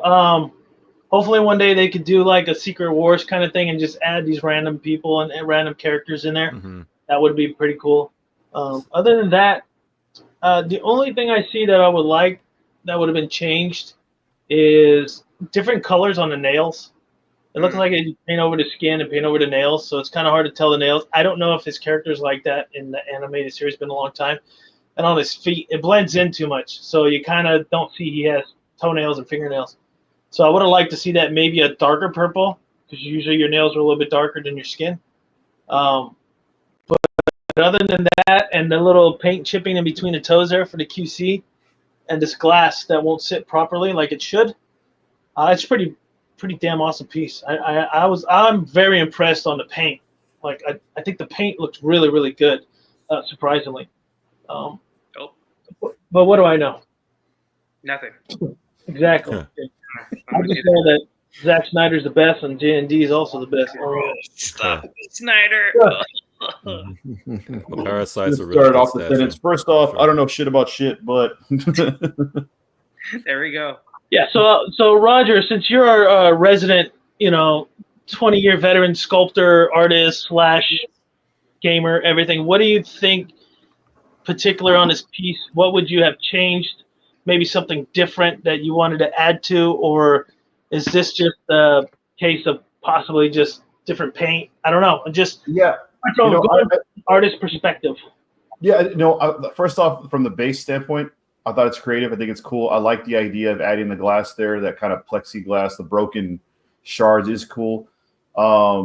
I like the fact that they did a good enough paint job on there for you to be able to question from like our perspective, is it metal or is it not? Like I could easily believe that might be metal just because of how well they textured it and how well they painted it. I do like him. I like his stance. His pose is cool. It's a good like museum pose. It's not as like he's not breaking out of it, but he is like walking out of it. Mm-hmm. So that's kind of cool. I think the only thing I would have been, like I said, the sculpt is fine. I think his musculature is fine. I think they captured some really good anatomy, especially with like the tension around his neck and stuff as he's making his face. Right. And his expression all looks really cool. I like the other face because I like that stretching of the mouth that's going on there, that webbing that's kind of going from the top bottom jaw. That looks really neat. I don't see a lot of faces like that done that way. I think the only thing I would have done is perhaps, and like it's just me being nitpicky, I think there might have been a little bit more variety in color of the texture. I from over here, the purple looks good, but I almost feel like I would have liked to have seen a little bit more depth in the color, or maybe a little bit lighter in certain areas. Because I feel like we're getting probably 2 or 3 levels of hues of purple all over. You know how we talked about the last time I was on here, we were talking about the Hulk pieces, right? Yeah. The green, capturing a good Hulk green is hard to do. Well, that goes with you ever have a color that's completely monochrome like that, right? So maybe bringing in more, a little bit of like pinks and paler colors on the surfaces of the skin, of the texture of the skin, like maybe on the scalp, maybe across the T-zone of the face a little bit. I agree. Have more subsurfacing kind of going on. Yeah. Maybe like on the peaks of the muscles too, in certain areas where it's like thin skin. Again, like this is a nitpicky thing when it comes to like skin textures, but like that for me, those types of details stand out to me and are the deciding factor if I'm going to get a statue or not, right?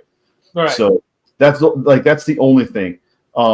Maybe I don't mind the fact that the white on the texturing only has like a lot of gray or like AO kind of ambient occlusion kind of like painted into it. I think that looks cool. Since he's literally just breaking out, he should be fairly clean, so it's not like it shouldn't be dirty like that. Right. I think that looks fine. Maybe they could have painted a couple of glossy finish parts on the floor for the sake of there being like a fluid an idea of any types of fluids on the actual base as well too. Yeah, Maybe that they makes could sense. that. Like a clear resin probably on the bottom. Yeah, to That kind of makes- sell that. Again, like I said, those are like details and stuff like that I kind of think about when I'm like telling the story based off a piece. But yeah, I think that's those are my 2 cents. Yeah, that's Still a great pretty piece. insight. That makes a lot of sense. Yeah, there's like a section here with the hose where it's bent over the glass and it looks like it's more flimsy dropping, so they did a good job with that. But I see what you're saying about brightening it up with some more pinks on the higher valley portions of the muscles and Yeah. stuff. It does make sense in terms with what you're saying about the clothes, but I think if they did go that route, it'd be too bright. If it's just like clean, all white inside of there. So I kind of do prefer the touch of the Yeah. shadings in the white instead of being all kind of cream and all kind of white. Yeah, I like that too. Yeah. So it's not a deal breaker to be like, well, I don't want this piece anymore because of that. It's small stuff, but you get collectors that are super super picky. I thought I was picky, Yeah, but he said he got it. But yeah, Jimmy, what do you think? So I'm not too familiar with this character, so I did a little bit of research before we started, and I think they did a great job on the paint. I think that when you look at it, you know how like the bandages and things wrapped around him, like it's more weathered versus it being like a solid white. So I can really appreciate that, especially because it does have the effect of him coming out of this tube, which is even more epic. I think that really brings out the piece more. I'm a sucker for a base that tells a story, and this really does. Yeah. I mean, think about it. They didn't have to do, the tubes connected to him or anything like that. They could have It's a just, good touch. Yeah. they could have just, made it to where it had him, coming out of the cylinder, and maybe not so much detail, but they did a great job. I think the only thing I would change maybe is that maybe on the canister they could have had that lit up. I think that would have been a nice feature. Yeah. And I do agree with Roger. Also, there could have been maybe a few more details on like the water, the glistening too, and I think that would have been really nice. But you can't deny the portrait on this, and how much Solid. effort went into the paint job and the sculpt. So this is a great piece. Whoever's picking this up, congratulations. I think it's great. FBJ, you seen the series? You know about him? What do you think? I think that Sideshow could have given Weapon X a base. Thank you. That's what I think. If Customs can do it, why can't they? But they have floating. Freddie, they have floating water though. That's why they have floating water. Okay, wait. What was it? Sideshow or Prime 1? I don't remember. It was Sideshow, right? It makes 0 Yeah. sense. They have floating water. So Yeah. Actually, it does make sense because you didn't know he was in outer space, zero gravity. Ooh. Oh, what a dork! Ooh. Storytelling, guys. All right. Oh gosh, God, I love our we're imaginations. dorks. We are absolute dorks. God damn it. Is that true, Carl? Is it really because Marvel said no? That's why they didn't do the base. But all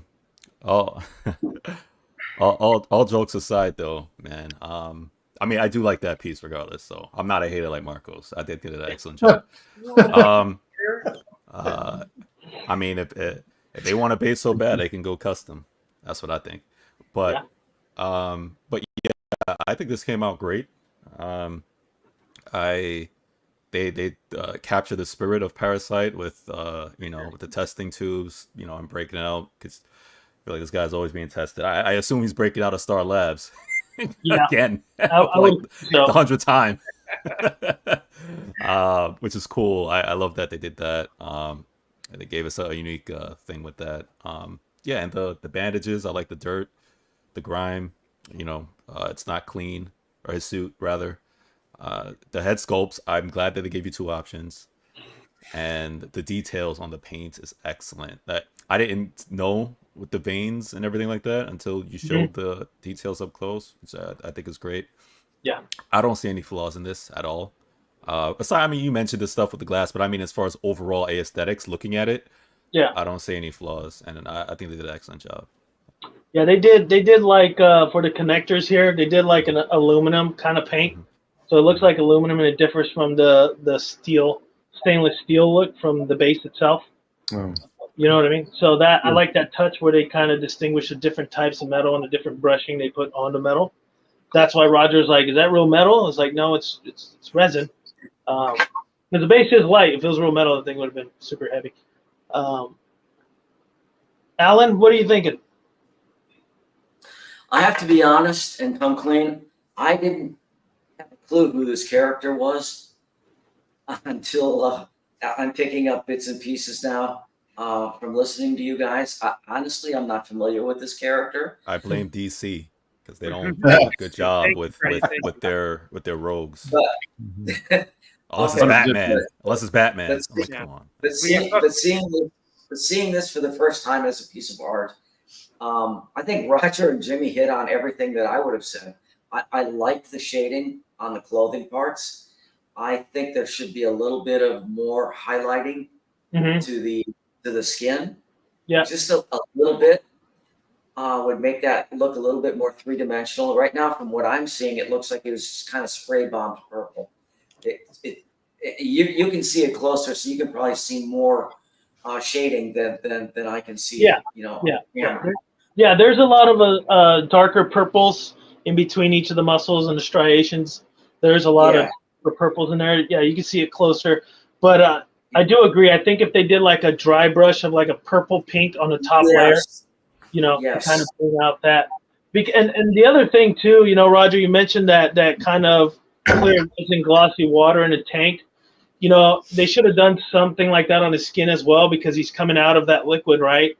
So it's not like he came out of a liquid like a car wash with a blower on there and it dries him up real fast. So I think if they did somewhat of a kind of glossy, not too much, right? I think that would have probably really popped it out some. That's a next tier level detail. You know what I mean? Like that's one of those details you imagine seeing like on a pretty expensive piece, having like droplets or having like, you know, beads of like water that look like that. That's like, oh shit. You see those type of details. That's like, God damn, it's very well thought out. But like at the same time, you know, I think about execution. I think about like the cost. I think about like what it takes to do something like that and reproduce that, right? Like you can put all that detail in the 3D model and all that, but you know there's going to be details that get lost in the printing and stuff, right? So, yeah, I give the artist always the benefit of the doubt in like what they can sometimes execute, and like that would be a pretty sick like level of detail. Like I guarantee you, you know, they've never made like a Weapon X like that, right? Like he never has like fluid on him or stuff dripping off. Oh, yeah. I haven't seen one. Has there been one that does it? Am I completely wrong about that? Yeah, actually, they did. I had XM's Weapon X. Okay.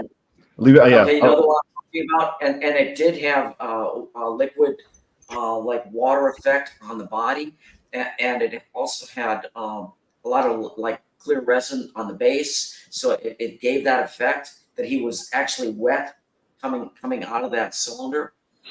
And, they did a really good job with that.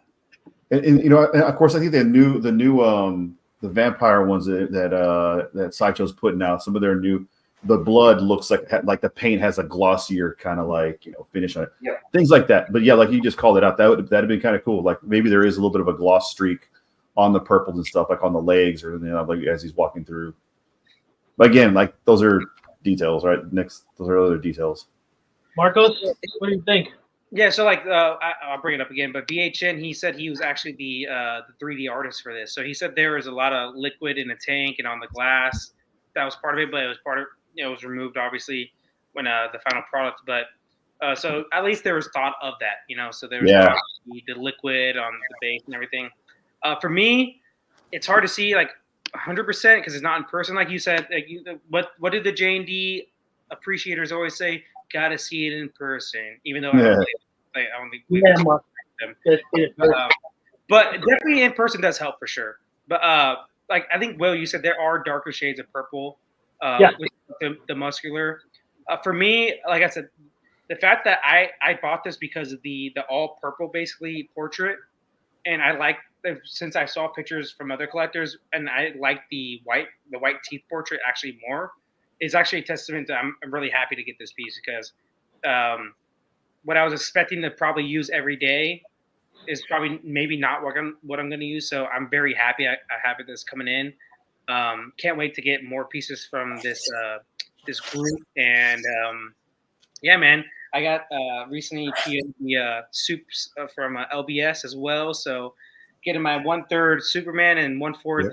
and so just like my Batman. So Very Congrats, nice. man, Marcos. can't wait, man. And I'm really happy that he's really done unlike licensed companies, he's actually done complete a line. Like hopefully, it seems like it already has 3 or 4 out from Superman. Yep. So, yeah, man, it's awesome. I like this piece a lot. Yeah, like there's nothing much more I can say about it besides Detective 1000 looks so dope behind you as always. Yeah, you were late, Marcos. Saying you gotta lift it up, bro. It's you're doing this. So what I was telling the guys prior to logging in was I'm gonna build a custom shelving. I got to get time to build a custom shelving all the way up to the ceiling, kind of like how Alan has.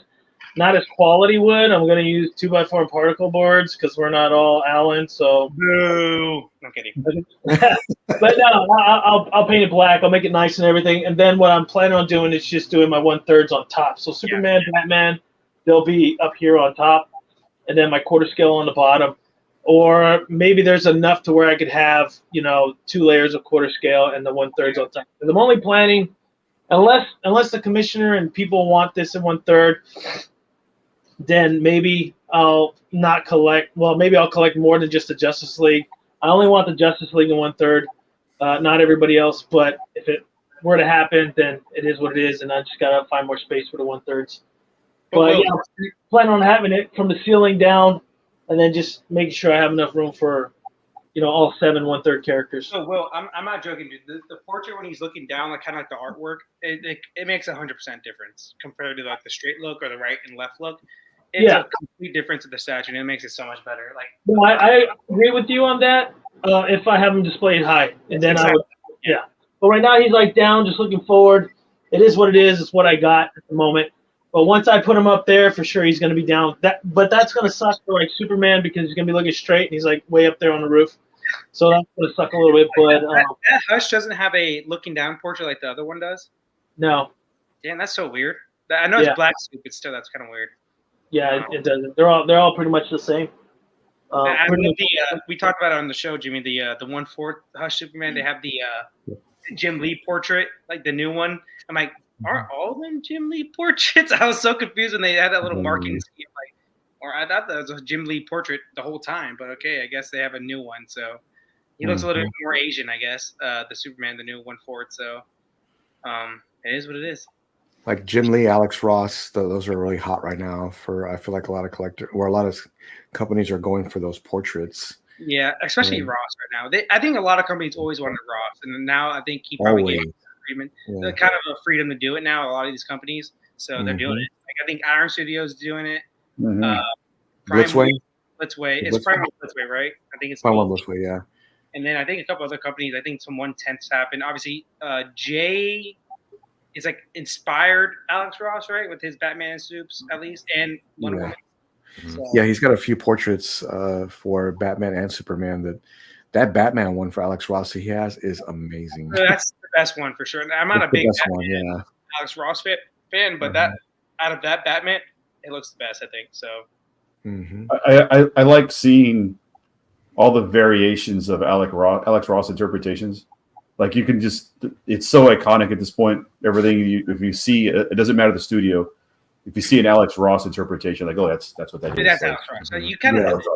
I'm not the biggest fan of it. I do like his work, but I respect it because it is quality work. Yeah, it makes sense. I mean, when I was a teenager, I guess when Kingdom Come and stuff came out, and I saw those original renditions, there were times that I thought like I was looking at a picture because it was just.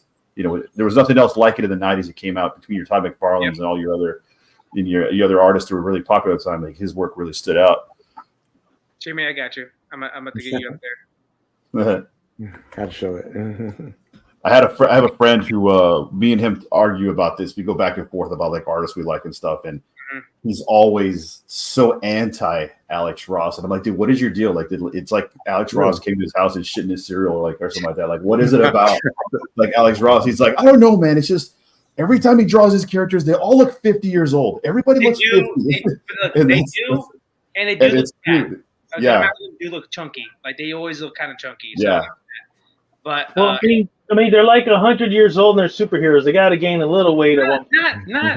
Not Bruce. Bruce is like at best 50.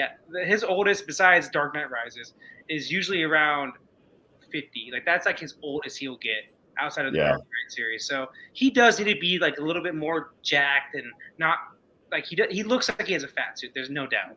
Usually Batman and Alex Ross. He does.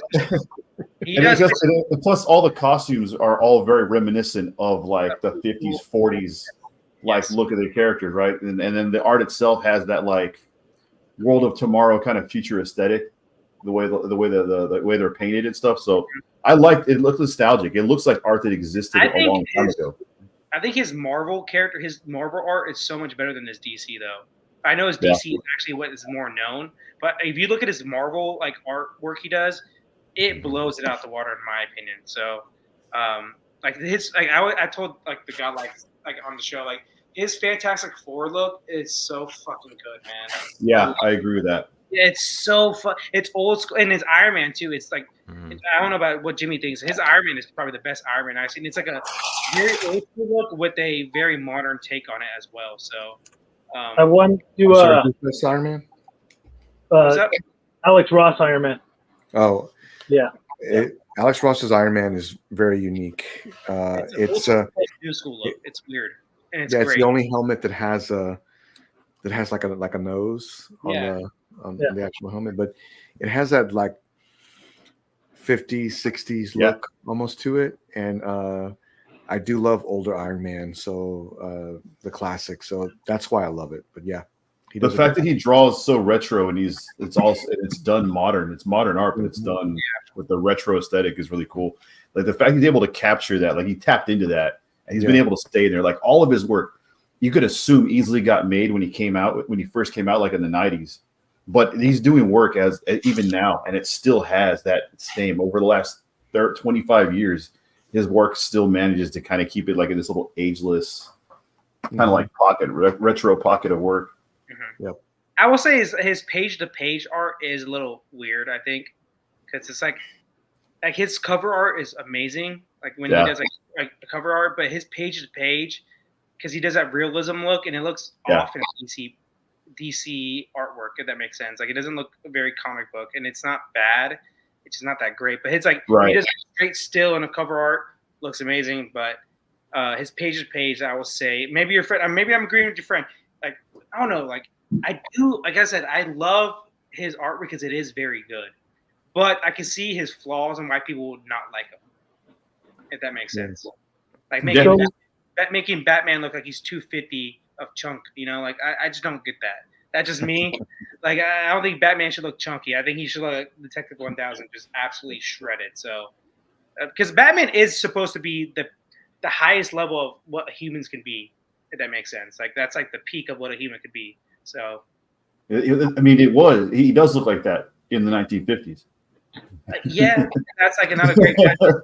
Batman making money in the 80s and 90s and 2000s. So, yeah, he didn't make money better than Mr. Freeze when Mr. Freeze was a joke. So, hey Freddie, I wanted to bring this up, and I know it popped up, but I thought of you when I saw it. Actually, Jimmy really liked this when I posted it, so I'm gonna put it up here on the screen. What did you think of this? Oh yeah, I seen that. You're just talking about this. I wish I had the skills to do something like. I know, joke, right? That's amazing. Man, when I saw it, I was like, "Oh man, FBJ's gonna flip out when he sees this." I would love to have this. Man, I would put this in the corner of my garage to have. Because it's too big to be in my little small room. I'd actually like put this in the corner of my garage and just like have that as like a nice centerpiece. It's amazing. Well, Is that- didn't someone else do this too? Didn't someone else do a quarter scale of this? I thought.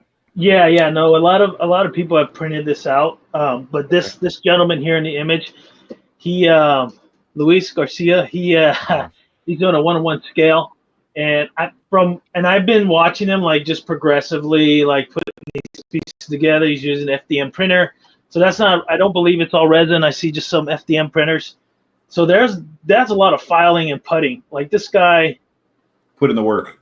what's up, Big Silva 77? Thanks for joining. Yeah, this guy put in a lot of work. If you guys haven't messed with FDM and prints and it's tedious just on a quarter scale. Imagine a 1-to-1 scale of like the Last Ronin right here. This thing is epic. Yeah. Wait, Yeah, so Roger, you've done your resins, and you know how much it takes to file and paint and all that good stuff. Yeah, so I was like, nah. Yeah, like that's a lot of work. It's its own work, man. Like it's its own. It's a different. It's its own gig. Like just doing that. Yeah. So Freddie and Will, is this Mikey? Is this Raph? I can't tell I think which one. it's Mikey. Is it Last Ronin Mikey when he's like all his bros are dead? Yeah. Yeah, it's meant to be Mikey. Basically, he's mourning the loss of his brothers. It's a Yeah. broken Mikey. Yeah, so there's a I own so much Last Ronin comic books. Yeah. There is an artist. If I had it ready available, I'd pull it out so y'all can see. But it's one of the variants. I think it's Last Ronin issue number 2 or 3. There's Ben actually did a similar cover where Mikey's bending down just like this, and in front of him, he has laid out the weapons of all his fallen brothers, and with his weapons, he has laid out the bandanas over the fallen weapons. And I spent a lot on that cover. It's a great cover. It sold out when it dropped. I was fortunate enough to get one. I think it was 50 or 100, 50 or 75 done for that one, and I think I have the metal variant for that one, I believe. But it's when I saw this, I immediately got transported to that Ben Bishop cover art for the Last Ronin number 2, and all I need right now, if I got something like that, is just to have the weapons in front of him with the bandanas laid out. Like, this is perfectly done. This captures the whole spirit of it, you know. And Freddie. this is great. This is great. I love it. Good question. I know there's a animated movie coming out of this Last Ronin, right? That's in the talks at least. Yes. I'm excited for that. Yeah. I want to. I hope they do it justice. Quick question: would you rather have an American company do it or an anime company? Because we've seen anime companies tackle American IPs lately, and they've been. Jimmy said, I've watched a couple of episodes, but the Terminator anime has been good. I know the Lord of the Rings one is coming out soon. So, would you rather have an animated company or anime company do it over a American company as right now? My mind says for an anime company to do it because you know they're hardcore, so they'll do it justice. But my heart wants to say I want an American company to do it because it's ours. You know what I mean? It's our turtles, so it's just somebody here do it right. You know, so my heart would say here for somebody from America to actually like do it right. I think it just depends on the company that's going to do it, and I know, let's say, DC could do it or whatever, but it just depends on who's directing it from the animated series to make it look good. So like, what's that one Marcos animated series? The Apocalypse, Superman Apocalypse. I think there's like a part 1 and part 2 where the animation is like clean. Even the Dark Justice League, the animation clean with Constantine in it, and they face Darkseid. If that group picks it up, I think the animation would be great. But if you start going more of the, I don't know, man. I put it like this: like the X-Men '97 series that came out. I hope I don't get any hate about this. It was solid. It was a good little. It was good. But when you look at the top anime, their animation compared to that, it fucking shits on it. Like, for sure. It's not even fucking like Demon Slayer is the most mid story of all time, but the animation takes it completely. Oh yeah. The fight Yeah. scene are crazy on Demon Slayer. Did you guys watch the Blue-Eyed Samurai? Yeah. Oh, that was Yeah. amazing. Oh my god, Dude, that was like, fucking dope Yeah. as hell. yeah, like you can tell those creators that did that really appreciated the art of animation. They did not like take every second mattered to them. If that makes yeah, sense. 100%. Yeah, It like every impeccable second storytelling. And like that's the thing I get mad about. Even some animes do it too. Like those scenes that don't matter, they kind of brush it off real quick. And I get it because of money, time, blah blah blah. But that Blue-Eyed Samurai, they literally made every second count. The story kind of lost me at the end, but the animation did not. And the animation was still great. It's not just the animation too with the anime. It's also the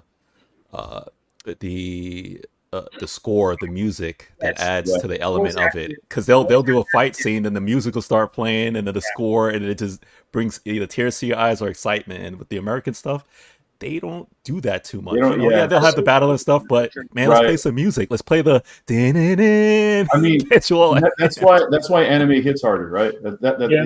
There's a much deeper emotional impact because it's not just it's not just fight scenes. It's not just capturing action. They're so good at capturing like the emotional impact of things. They do that through either, like you just said, with music, like all aspects of storytelling. They kind of capture it more in anime. But that's so true because I can name a bunch of anime. Like I can think of anime songs in the shows. Same, like I can think off the top of my head, like the dun dun dun and One Piece. Dun, dun, for every anime I can name, I can sing the songs of something. The DC animated movies, I do like a lot of them. But I don't know one song off the top of my head of any of those. Neither me, and I'm a DC guy. Same with Attack on Titan. I know, when Reiner run for the first time, that German song on. Yeah, I'm not going to sing it because I don't have the pipes like them. But y'all know it though. That's what I'm saying. Like, and some of them they'll play the same. They'll play the same. I don't want to say jingle, but they'll have like their own one or two tunes for either the season or for the whole show. Yeah. And they'll play that in key moments too, not just in the beginning intro or the outro. They'll play it within certain events. Yeah. So that song or that jingle from that anime will like resonate with you, and then it'll hit. Like they'll do an action super power move to like beat the bad guy, and then they play it, and it's just like, oh.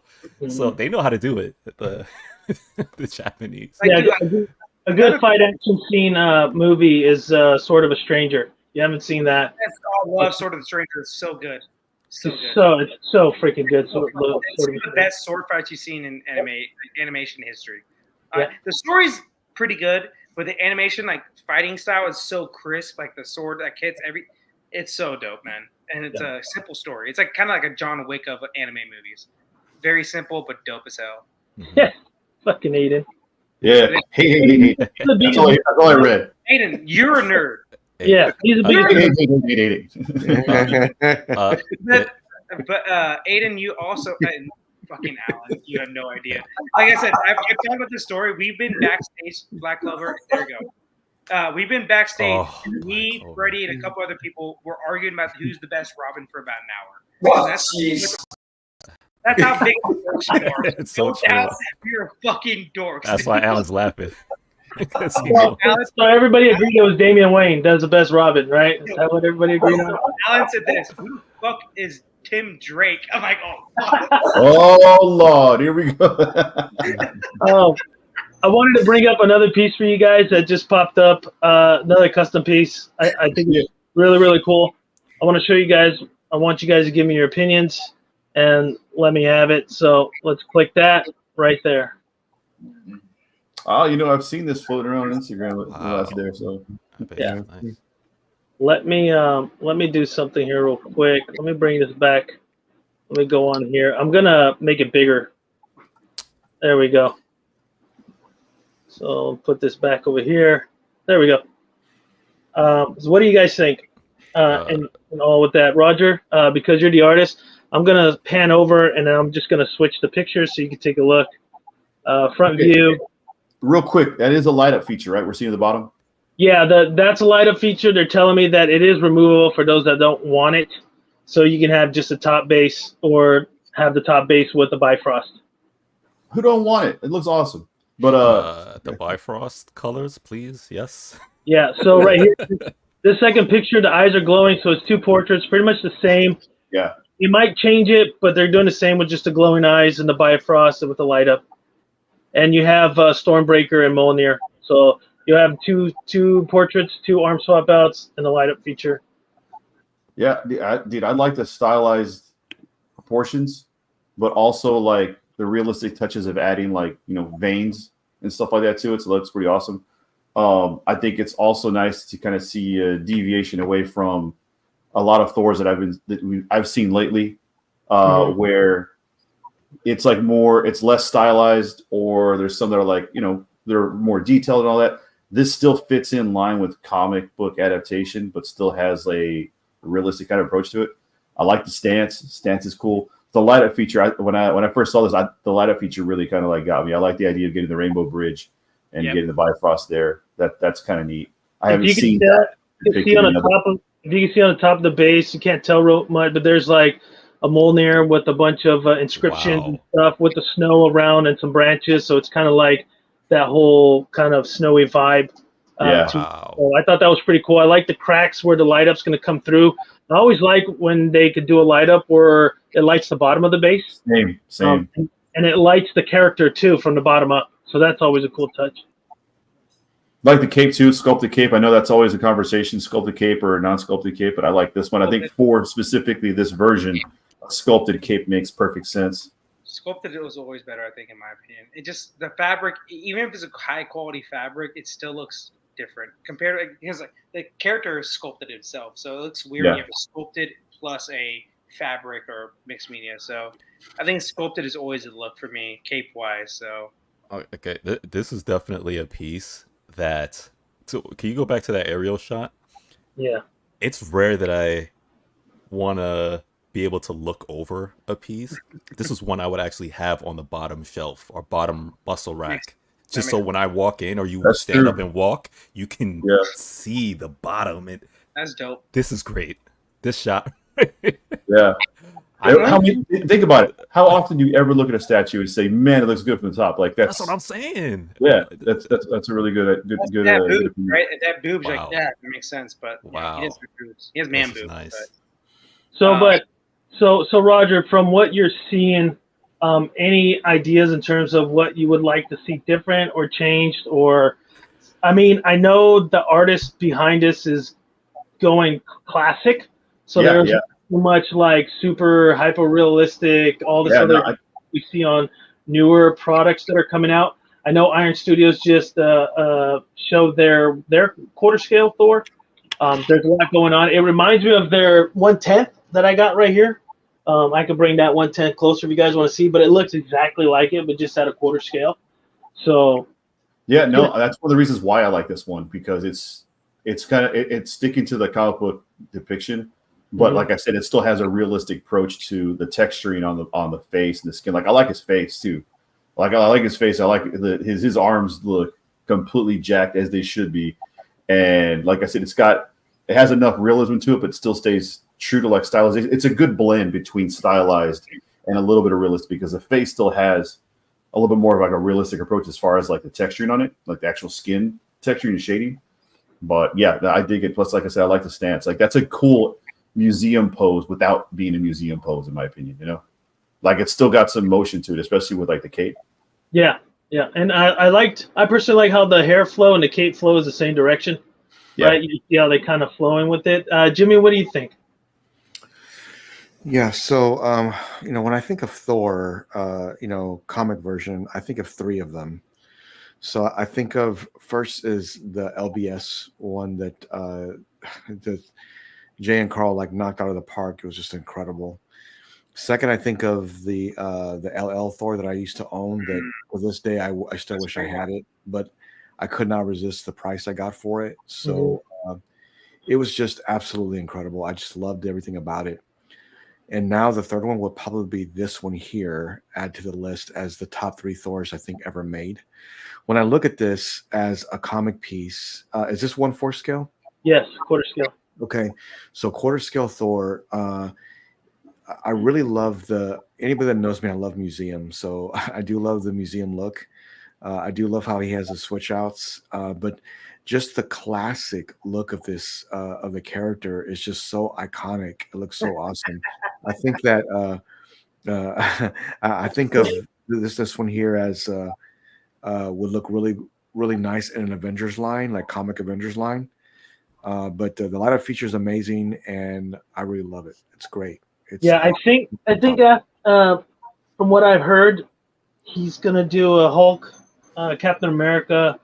I don't know what else next. It's just kind of rumor, you know. Hey, no Iron Man. What's going on here?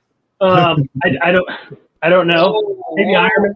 I don't know. It just depends on the artist is scheduling and stuff. Because I talk to a lot of artists, especially when I find out that it's being commissioned, and then I'll look for the artist. I'm not going to say online who the artist is, but I did post who the artist is. So look at that artist page, click on him. He's a fellow Brazilian, which seems to be a lot of Brazilians are doing a lot of these. I don't know what's in the Brazilian water over there, man, but like all those dudes are pumping out great.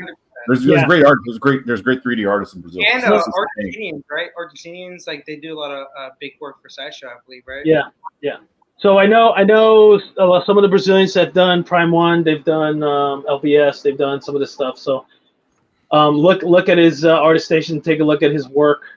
Great freaking. I mean, this guy's like really, really top notch. I know that Carl said that LBS he doesn't care for the LBS. So maybe this group can do a 1/3, and you can pick this one up. What's up, Man, it would be amazing to have this. This is every time I look at it, I think of that L version and just how great that one was. Yeah. But, this one is definitely up there with it. That LL didn't scale well though. With other quarter scales, it was like between like 1/3 and 1/4. And we see a lot of that. Yeah, we see a lot of the 1/3.5. No, we see a lot of that scaling. Yeah. I think it's kind of silly having that scaling because it throws everybody else's stuff off. I heard LL actually a lot of their pieces are like that. They're like kind of 1/3.5. It's like in between 1/3 and 1/4. So yeah, I've owned several pieces by I mean, I have LL's Psylocke back there, and she's scaling pretty well with Black Widow and X-23. Obviously, She-Hulk's a lot bigger based on scaling, but for me, she doesn't look like she's off the quarter scaling. So I mean, I have to say, Will, that this is probably the best quarter scale Thor comic out there today. When now, of course, this is just a render, of course, but the final piece, I'm really looking forward to seeing this painted, and I think collectors will be gravitating towards this for a comic piece. I haven't seen one better than this. Looks great. The only one I like better. Because I have it. Unfortunately, I don't have space to display it, but I will soon. Marcos and Lane and I, we did the unboxing for it with Black Widow. Yeah, so that's like that's my grail of Thor. But I am curious to see this one next to my grail because knowing me, I'm gonna hit everybody up to see if they're willing to send me a proto so I can do what I did today, and I'll just ship it back to the commissioner or whoever he wants me to send it to, just so not only have content on YouTube, but be able to see these pieces, up close and personal, and give my non-biased opinion on it. Alan, what are you thinking for? I really like it. I like the fact that they are doing the Rainbow Bridge. I haven't seen any other company tackle that. Yeah. This looks really good. I like that it's a comic version. I like the sculpted tape. The physique looks great. I mean, for Thor, he's a god.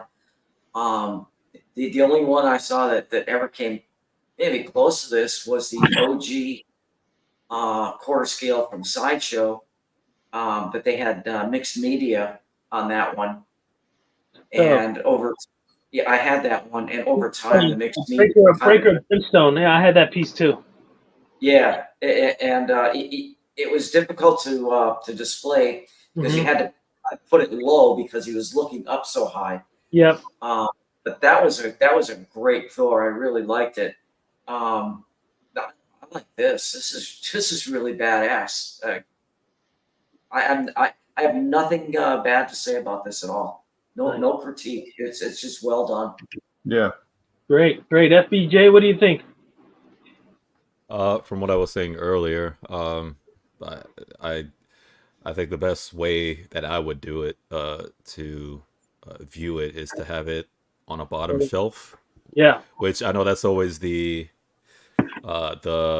one of the tribulations as collectors is when we have that infamous bottom shelf or case. It's it's what do I put on the bottom that would still look good, that won't take away from the piece just because it's on the bottom, because we all hate the lower shelf, the lower case. That's how it is, but there are certain pieces that do look good from the floor. This would be one of them, which is great because that angle that you had it from the top view, I loved it. That the base is amazing, and it doesn't take up any space too. That's the thing. It's and the Thor itself, I think is great. I agree with Jimmy. I don't really wasn't collecting that long to know the LL Thor. I know the company, but I don't remember that Thor. But I do know the LBS Thor to be is the best that I've seen. And I'd put this right after that one. I think it looks great. The statue itself came out great. The only thing that I don't know, I have to get used to it. The way the cape is, I don't know if it's too arched up for me. That's me. I don't know. Yeah, I agree with you on the cape thing, the way it's arched up. And not that I don't like the way it looks. I'm concerned about production and how heavy that cape's going to be with that arch without having any support underneath it. So that's going to be a challenge for engineering from production wise. I think it's okay based off what the render is, but we've seen in the past with licensed companies, even custom companies, the cape can be a pain if it's fully sculpted and it's super heavy, right? Unless they do like, Batman 1000 over there where it's a mixed media kind of PVC-ish and it's lighter. I can accept that if the details in it like the 1000. So yeah, we'll see what production or the factory does with the piece. Dude, because it arcs so high, I'd have to assume they would use the mixed media, the PVC like that. Yeah. Does the second head sculpt eyes light? What's the difference?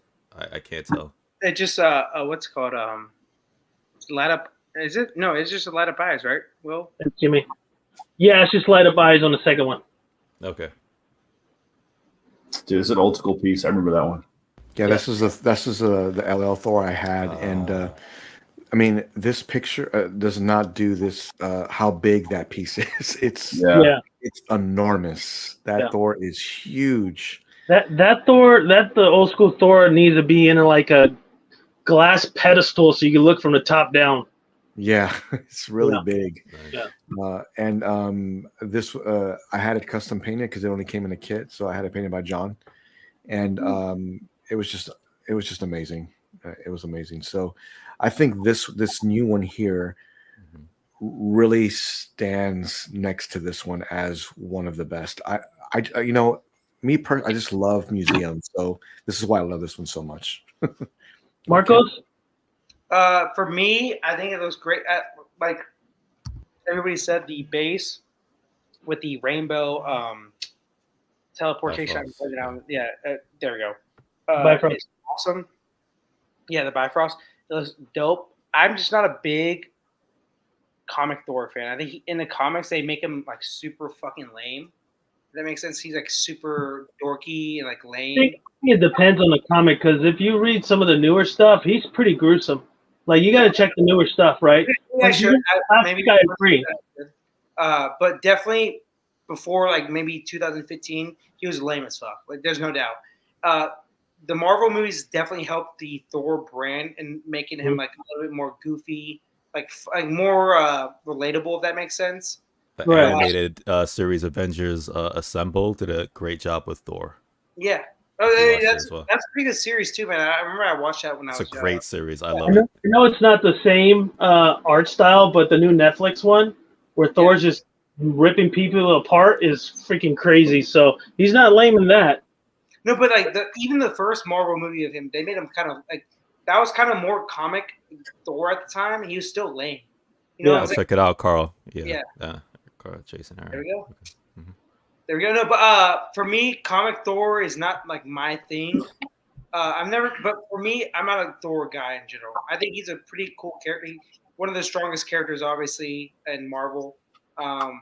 But that statue looks pretty good, man. That base, the ladder feature, if they get that correct, as we got good ass ladder feature. But I think they need to make a ladder feature where it goes all the way, the colors go all the way around, and that makes sense. Like, just it spins like nonstop. Like, Man, you're so greedy. He asked, oh, come on, man. They give you. yeah, I'm saying it's a custom. Like, the base is awesome, colorful, everything. You know, how about make it spin? Can it rotate too? I do that shit. So my bad. I have anyone sessions that do that shit. So step it up. All right. It looks good, but just for me, I would never get it just because comic Thor is not my guy. Thor in general is not my guy, but it looks good though. It looks good. So I want to bring up one more thing, okay? And this is a licensed piece, and we're already at 2 hour mark, so I want to make it maybe a little bit quick, but I want to give our good friend CEO from Tweeterhead a shout out. Chad, thank you for making this piece right here. Sorceress, she is epic. So shout out to Tweeterhead and Chad. If you guys are watching this or ever even watch it, just man. Absolutely amazing job. I'm gonna flip through here the pictures real quick, just and like I said, I'm gonna ask Roger first. Roger, what do you think, bro? Dude, the second I saw it, I messaged Aiden and I was like, bruh, look, like first off, I'm a huge fan of the smoke. I love the idea that I've seen good smoke, I've seen bad smoke. I've seen good clouds, I've seen bad clouds. Look at the skull on the smoke. That thing's epic. It looks so good, and the fact that she's that's her base. She's actually sitting in that. They did a really good job of painting it, so it has like a ghostly kind of like mist to it effect. But those wings, though, right? Like, yeah, those wings are so nice. I like the definition of all. The definition of every single feather looks pretty incredible. Pose is fantastic. Even having her slightly asymmetrical, like there's so many ways that this could have been really stationary looking, but having her right leg crest a little bit under her body, so her like center of gravity is more so of having like her legs kind of come down to a point as opposed to just having her stand with one leg down, one leg up. Like I said, that could have looked really lame, but no, they captured a really good. They made it look dynamic, even though it could have looked really stationary. Right. Like I said, the smoke's fantastic. Colors, such a pretty piece. It just pops. Yeah, like I'm a huge fan of it. Jimmy? Plus, have we ever seen her like depicted? I don't think I've ever seen her depicted before, right? I've seen plenty of He-Man, plenty of Skeletor. Haven't seen her, and like to make her this character a must-have piece just tells you like how good how good of a job I think they did. I'm just so impressed. Like this Catwoman's freaking phenomenal from Tweeterhead, but man, I don't know what Chad's doing or who he has involved or what's going on, but man, they just like progressing. And 4 hours. Okay, PO came up 4 hours, sold out. Like that's no all shit. Sold out. Really? They should have done more. They should have done more than like what was it, 150, I believe. Mm-hmm. Maybe Marcos. Maybe they will. Maybe they'll do. Maybe Prime One will do Hush, and he'll put out more because that's when collectors get pissed off at the world. Like, why is he making more now? I thought it was limited edition, 150, man. They will get upset. But you know why they do that? Because they're thinking of resale. If you're gonna keep it for life, who cares how many pieces are out there? You only want 150 because you want that resale to be high. Well, I don't give a crap. Personally, I don't give a crap. If I were to sell my pieces, I'll sell them at cost or even cheaper. I don't care. But this piece, I don't think anybody's gonna come out with a better sorceress than this, man. I mean, kudos to Chad. This is like a grail of sorcerers. The smoke, the skull head on the smoke, just like Roger said, like there's the coloring, amazing. Jimmy, you know Chad just as well as I do. What do you think about his work so far with this piece? So there's a few companies that have tackled Masters of the Universe, but it's obvious to me that Chad loves this line, right? I mean, he loves this series because his heart and soul goes into it. And he has done a great job with these pieces. It looks great. I think that the Sorcerer, is there a better one? Nope, I have not seen a better one, but the sculpt is just incredible. Like the wings and just the overall presence of you. When you have this, it could be a centerpiece, right? Between some other ones because she's kind of spreading her wings. And I think that would look even more epic. But shout out to Tweeterhead. They're doing a great job with this line, and I think this is one of their best pieces so far. So outstanding. One thing that's go ahead. Sorry, go ahead. I love this piece. If this was quarter scale, I would, even though I don't collect Masters of the Universe, I would probably buy this piece just to have it. I think it's a beautiful piece of art. I think the sculpt is awesome. The portrait is beautiful. I like everything about it. Friend of mine, friend collector of mine, is collecting this line, the Masters of the Universe, and he's been getting almost every piece. And as soon as this popped up, he's messaging me, Alan, what do you think? You think I have to have this? I'm like, what are you, crazy? Of course you need to have this. What are you waiting on? Just order it. Go ahead, Roger. Yeah. You're going to say. Yeah, no, like we've already said it, but yeah, they've definitely been killing it on the He-Man line. Like I don't collect. I haven't collected any of these. Obviously, I was a fan growing up. Still got my Castle Grayskull somewhere, man. But like the Beastman, like the Beastman one, the Gillman one, they did. Skeletor looks rad. But the one thing I've noticed about all of them, the continuity is of the balance of each piece. Like they're only doing so much.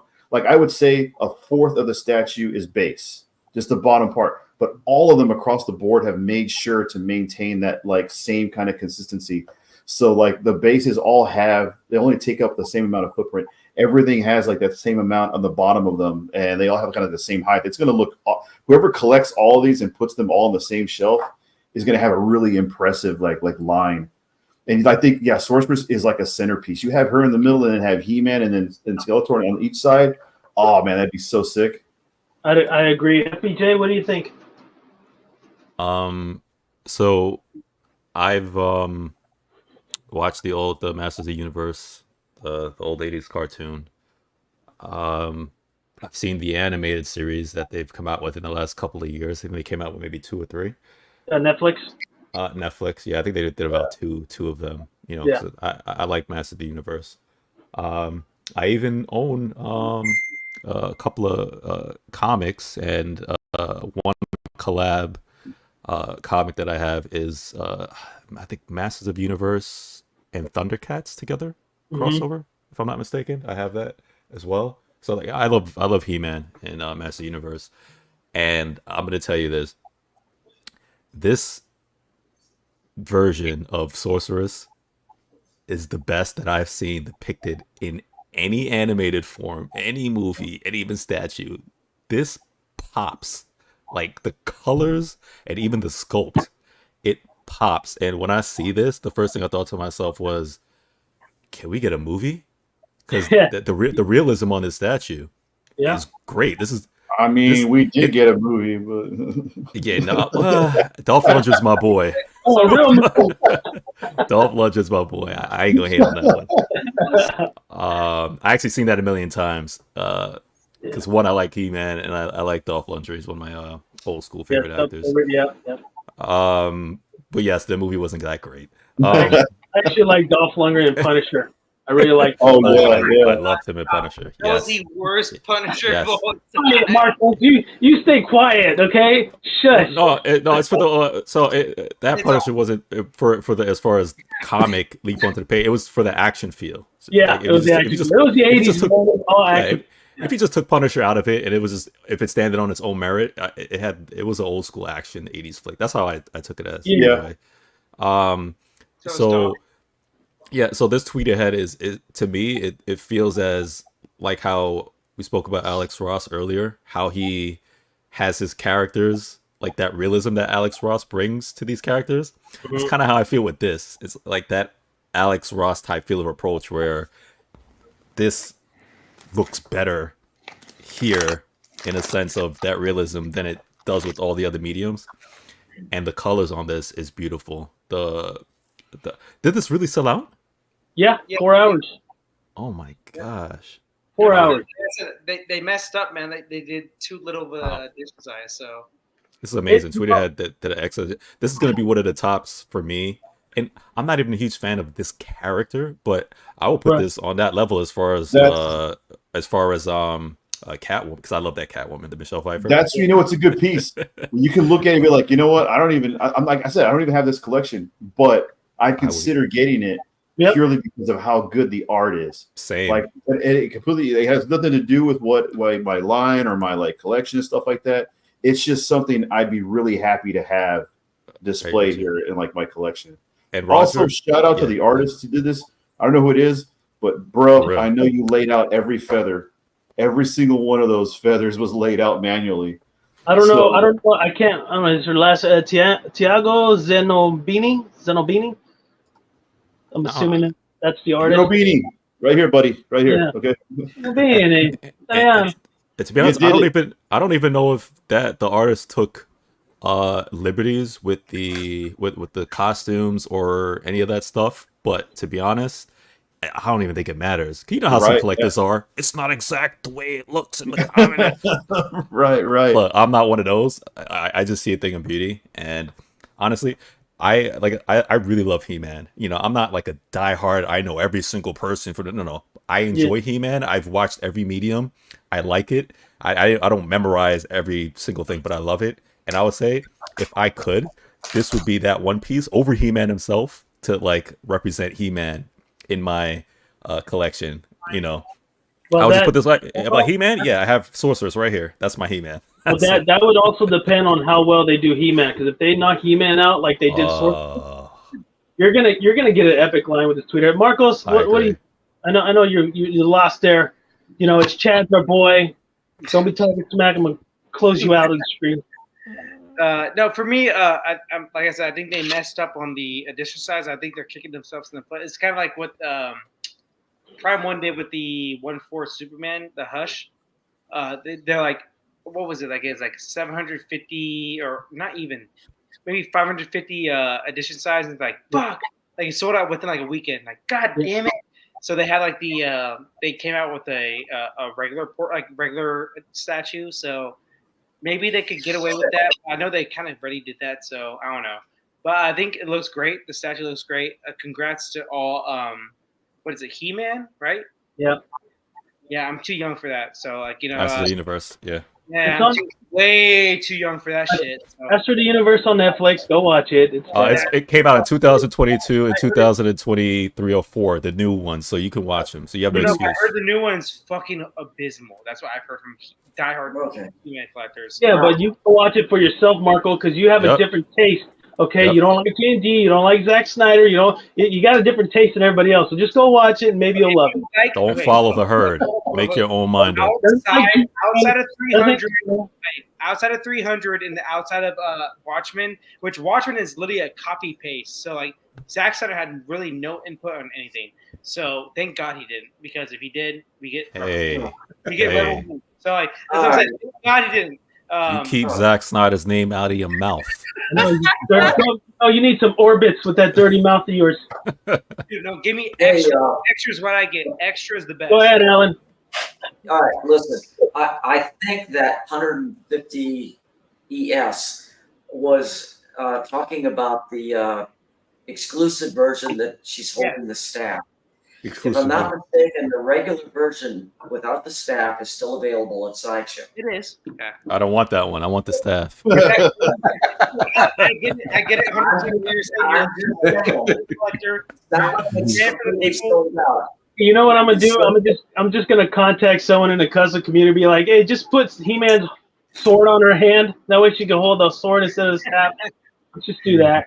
My whole point was, I think they kind of did the same thing that Prime One did. Like, god damn it, we kind of messed up. We should have made the edition size a little bit bigger. That's all. Look, think of it this way, and I think you're right, Marcos. You're absolutely right. But I've said this 100 times, and I'll keep saying it. If the NRD is like 100, 150, just do it. Okay, just do it. Right. If you're on the fence and you're like, oh, I don't know, maybe just do it. I'm the same way. Mm-hmm. Secure the slot. And, wait a couple months. And if you're like, I'm not going to do it anymore, it's 150. Big deal. Or 100 or whatever. I said that with Hush. Hush sold out the following weekend. I say that with any piece. Look, and so we're at the 215 mark. And I'm just going to throw this one out there. This is the last thing. because it's getting late for everybody there. I'm in California, it's a little earlier for me. But if there's still this piece available, just get it. I know it's not the exclusive, doesn't have the staff, but just even without the staff, it's freaking epic. And just FYI for everybody that's watching, everybody that's out there, and everybody that's going to watch this, if you do, thank you. Jazz Inc., Michelle Pfeiffer, this Friday, the 17th. You got to get it from either Jazz Inc. or our boy Todd Johnson from Spec Fiction, okay? And get that piece. Don't hesitate, man. You better jump on it because that piece is going to sell out. Look at Freddie. Let's go. I have my alarm set for the clean version and the battle damage version, and I'm not even a figure collector. And it's exactly what we said. It's a piece that I would never collect if it was a figure. I'm a statue guy, quarter scale, 1/3. It's in the back. That 1/10 I have, I got as a gift. But this one, yeah, I'm gonna do my best to pick this one up. So don't hesitate on picking it up either. You hear that, Freddie? This man Will said, "I'm getting 1/6 figure." Let's go. That's right. Michelle Pfeiffer. Yep. I mean, she's the Pfeiffer queen. is the most overrated Catwoman, though. I will say that. For Oh sure. my God, I'm gonna have to. I'm kidding. Goodbye, everybody. Margot's gonna be blackballed, godlike from customs. We're blackballed Margot from every single YouTube channel there is out there. I had to do it, man. I had to do it. I knew that was the reaction. But yeah, so we're at that 2 hour and 15 mark. I want to thank the panel: Marcos, Alan Kiefer, FBJ, Jimmy from Godlike Studios. So if you haven't joined Godlike, please like, subscribe on his channel. And my boy Roger, one of the most epic artists out there that you guys don't know. Pretty soon he'll be coming out with a few of his finished up pieces. I've seen some of his work.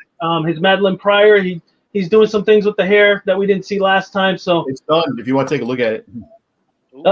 Yeah, pop it up real quick. Let's see it. I know I want to close out here, but let's see it. I know. I thought about it too, but I was like, you know what? I feel like I got to share with you guys only because you guys were there prior to when.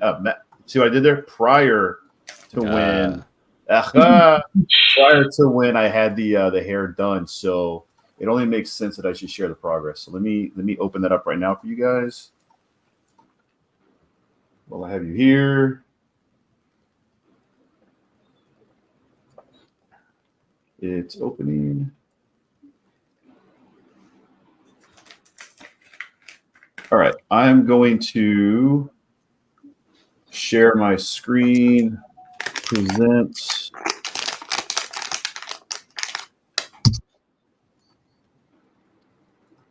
And here we go. Let's go. Oh, I removed Marcos. Oh, damn. Sorry. No, I did. Nah, you hit the right one. That was the right one. Oh, that blasphemy, Marcos. So there's. I know we saw it last time, guys. There's the hair before she was bald. I like her bald, but whatever, because I'm bald. But but there you go. No, I like it. Looks good. So Roger, how long does something like this take for you to get 100% completed in your estimation? From beginning to end, if I didn't have a job and I was married and I slept or I didn't sleep at all, honestly, it probably would have taken me about from end to end everything that's in it, because there's also the base as well too. It probably would have taken me about 3 or 4 months, maybe, I think, to really put in the work. Yeah, because it's there's 3 goblins which already have the detail of individual characters themselves. The base itself is almost like a character because there's a lot going on in it. And then, like I said, working on her, and here's the bald version. Let me go back to that real quick.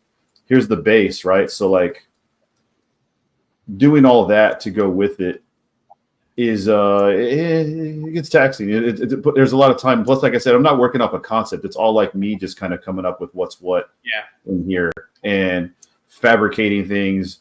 Also doing 2 versions of it, right? Because I made a version of her that has her crown and has armor and stuff, and then also making a version that's going to be put in Unreal for cinematic purposes, so it has a different level of detail in it. and then also making a version that's going to be printed. So that's another level of detail. So it's like I gave myself triple the work just because. Can you put that with her hair and the base together? No, I'm going to keep it like that for now, only because that other file is really heavy, and this right here it's not as heavy, but I don't want to like add to it. If I do take a version of it in there, it's going to be a very low res decimated version of this. That's fine. So there you guys have it. You know, you've seen it before with her bald. That's the kind of hair that's going to be flowing from her. I hope you guys like this new little update Roger has done so far. I'm pretty sure. When are you trying to be done with this? The end of the month, Roger? Possibly? Halloween. I'd like to be done by Halloween. So I got my work cut out for me and stuff because I'm working on the base and started to do all the coloring and texturing for that. Then I'll do all the texturing for the goblins.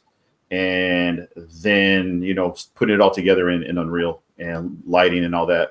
So I guess we'd have to do a pop-up on Halloween unboxing or a review, or we could wait till that Saturday if you want to do that instead of Halloween because it's on a Wednesday. Probably do it like on a weekend. Okay. So for those of you that are watching, we'll unveil Madeline Pryor the Saturday after Halloween. So would that be November 2nd? Roger will be on. He'll explain everything about it. I can't wait to see the full rendering, the colors, everything about it, intro videos, all that good stuff. Thank you again, everybody, for tuning in. The chat group, A+, Michael Reyes. We had Atticus in here, Carl, Juan, all you guys that have showed up. Also, thank you again for the panel. Let me pop you guys up here. All these wonderful gentlemen.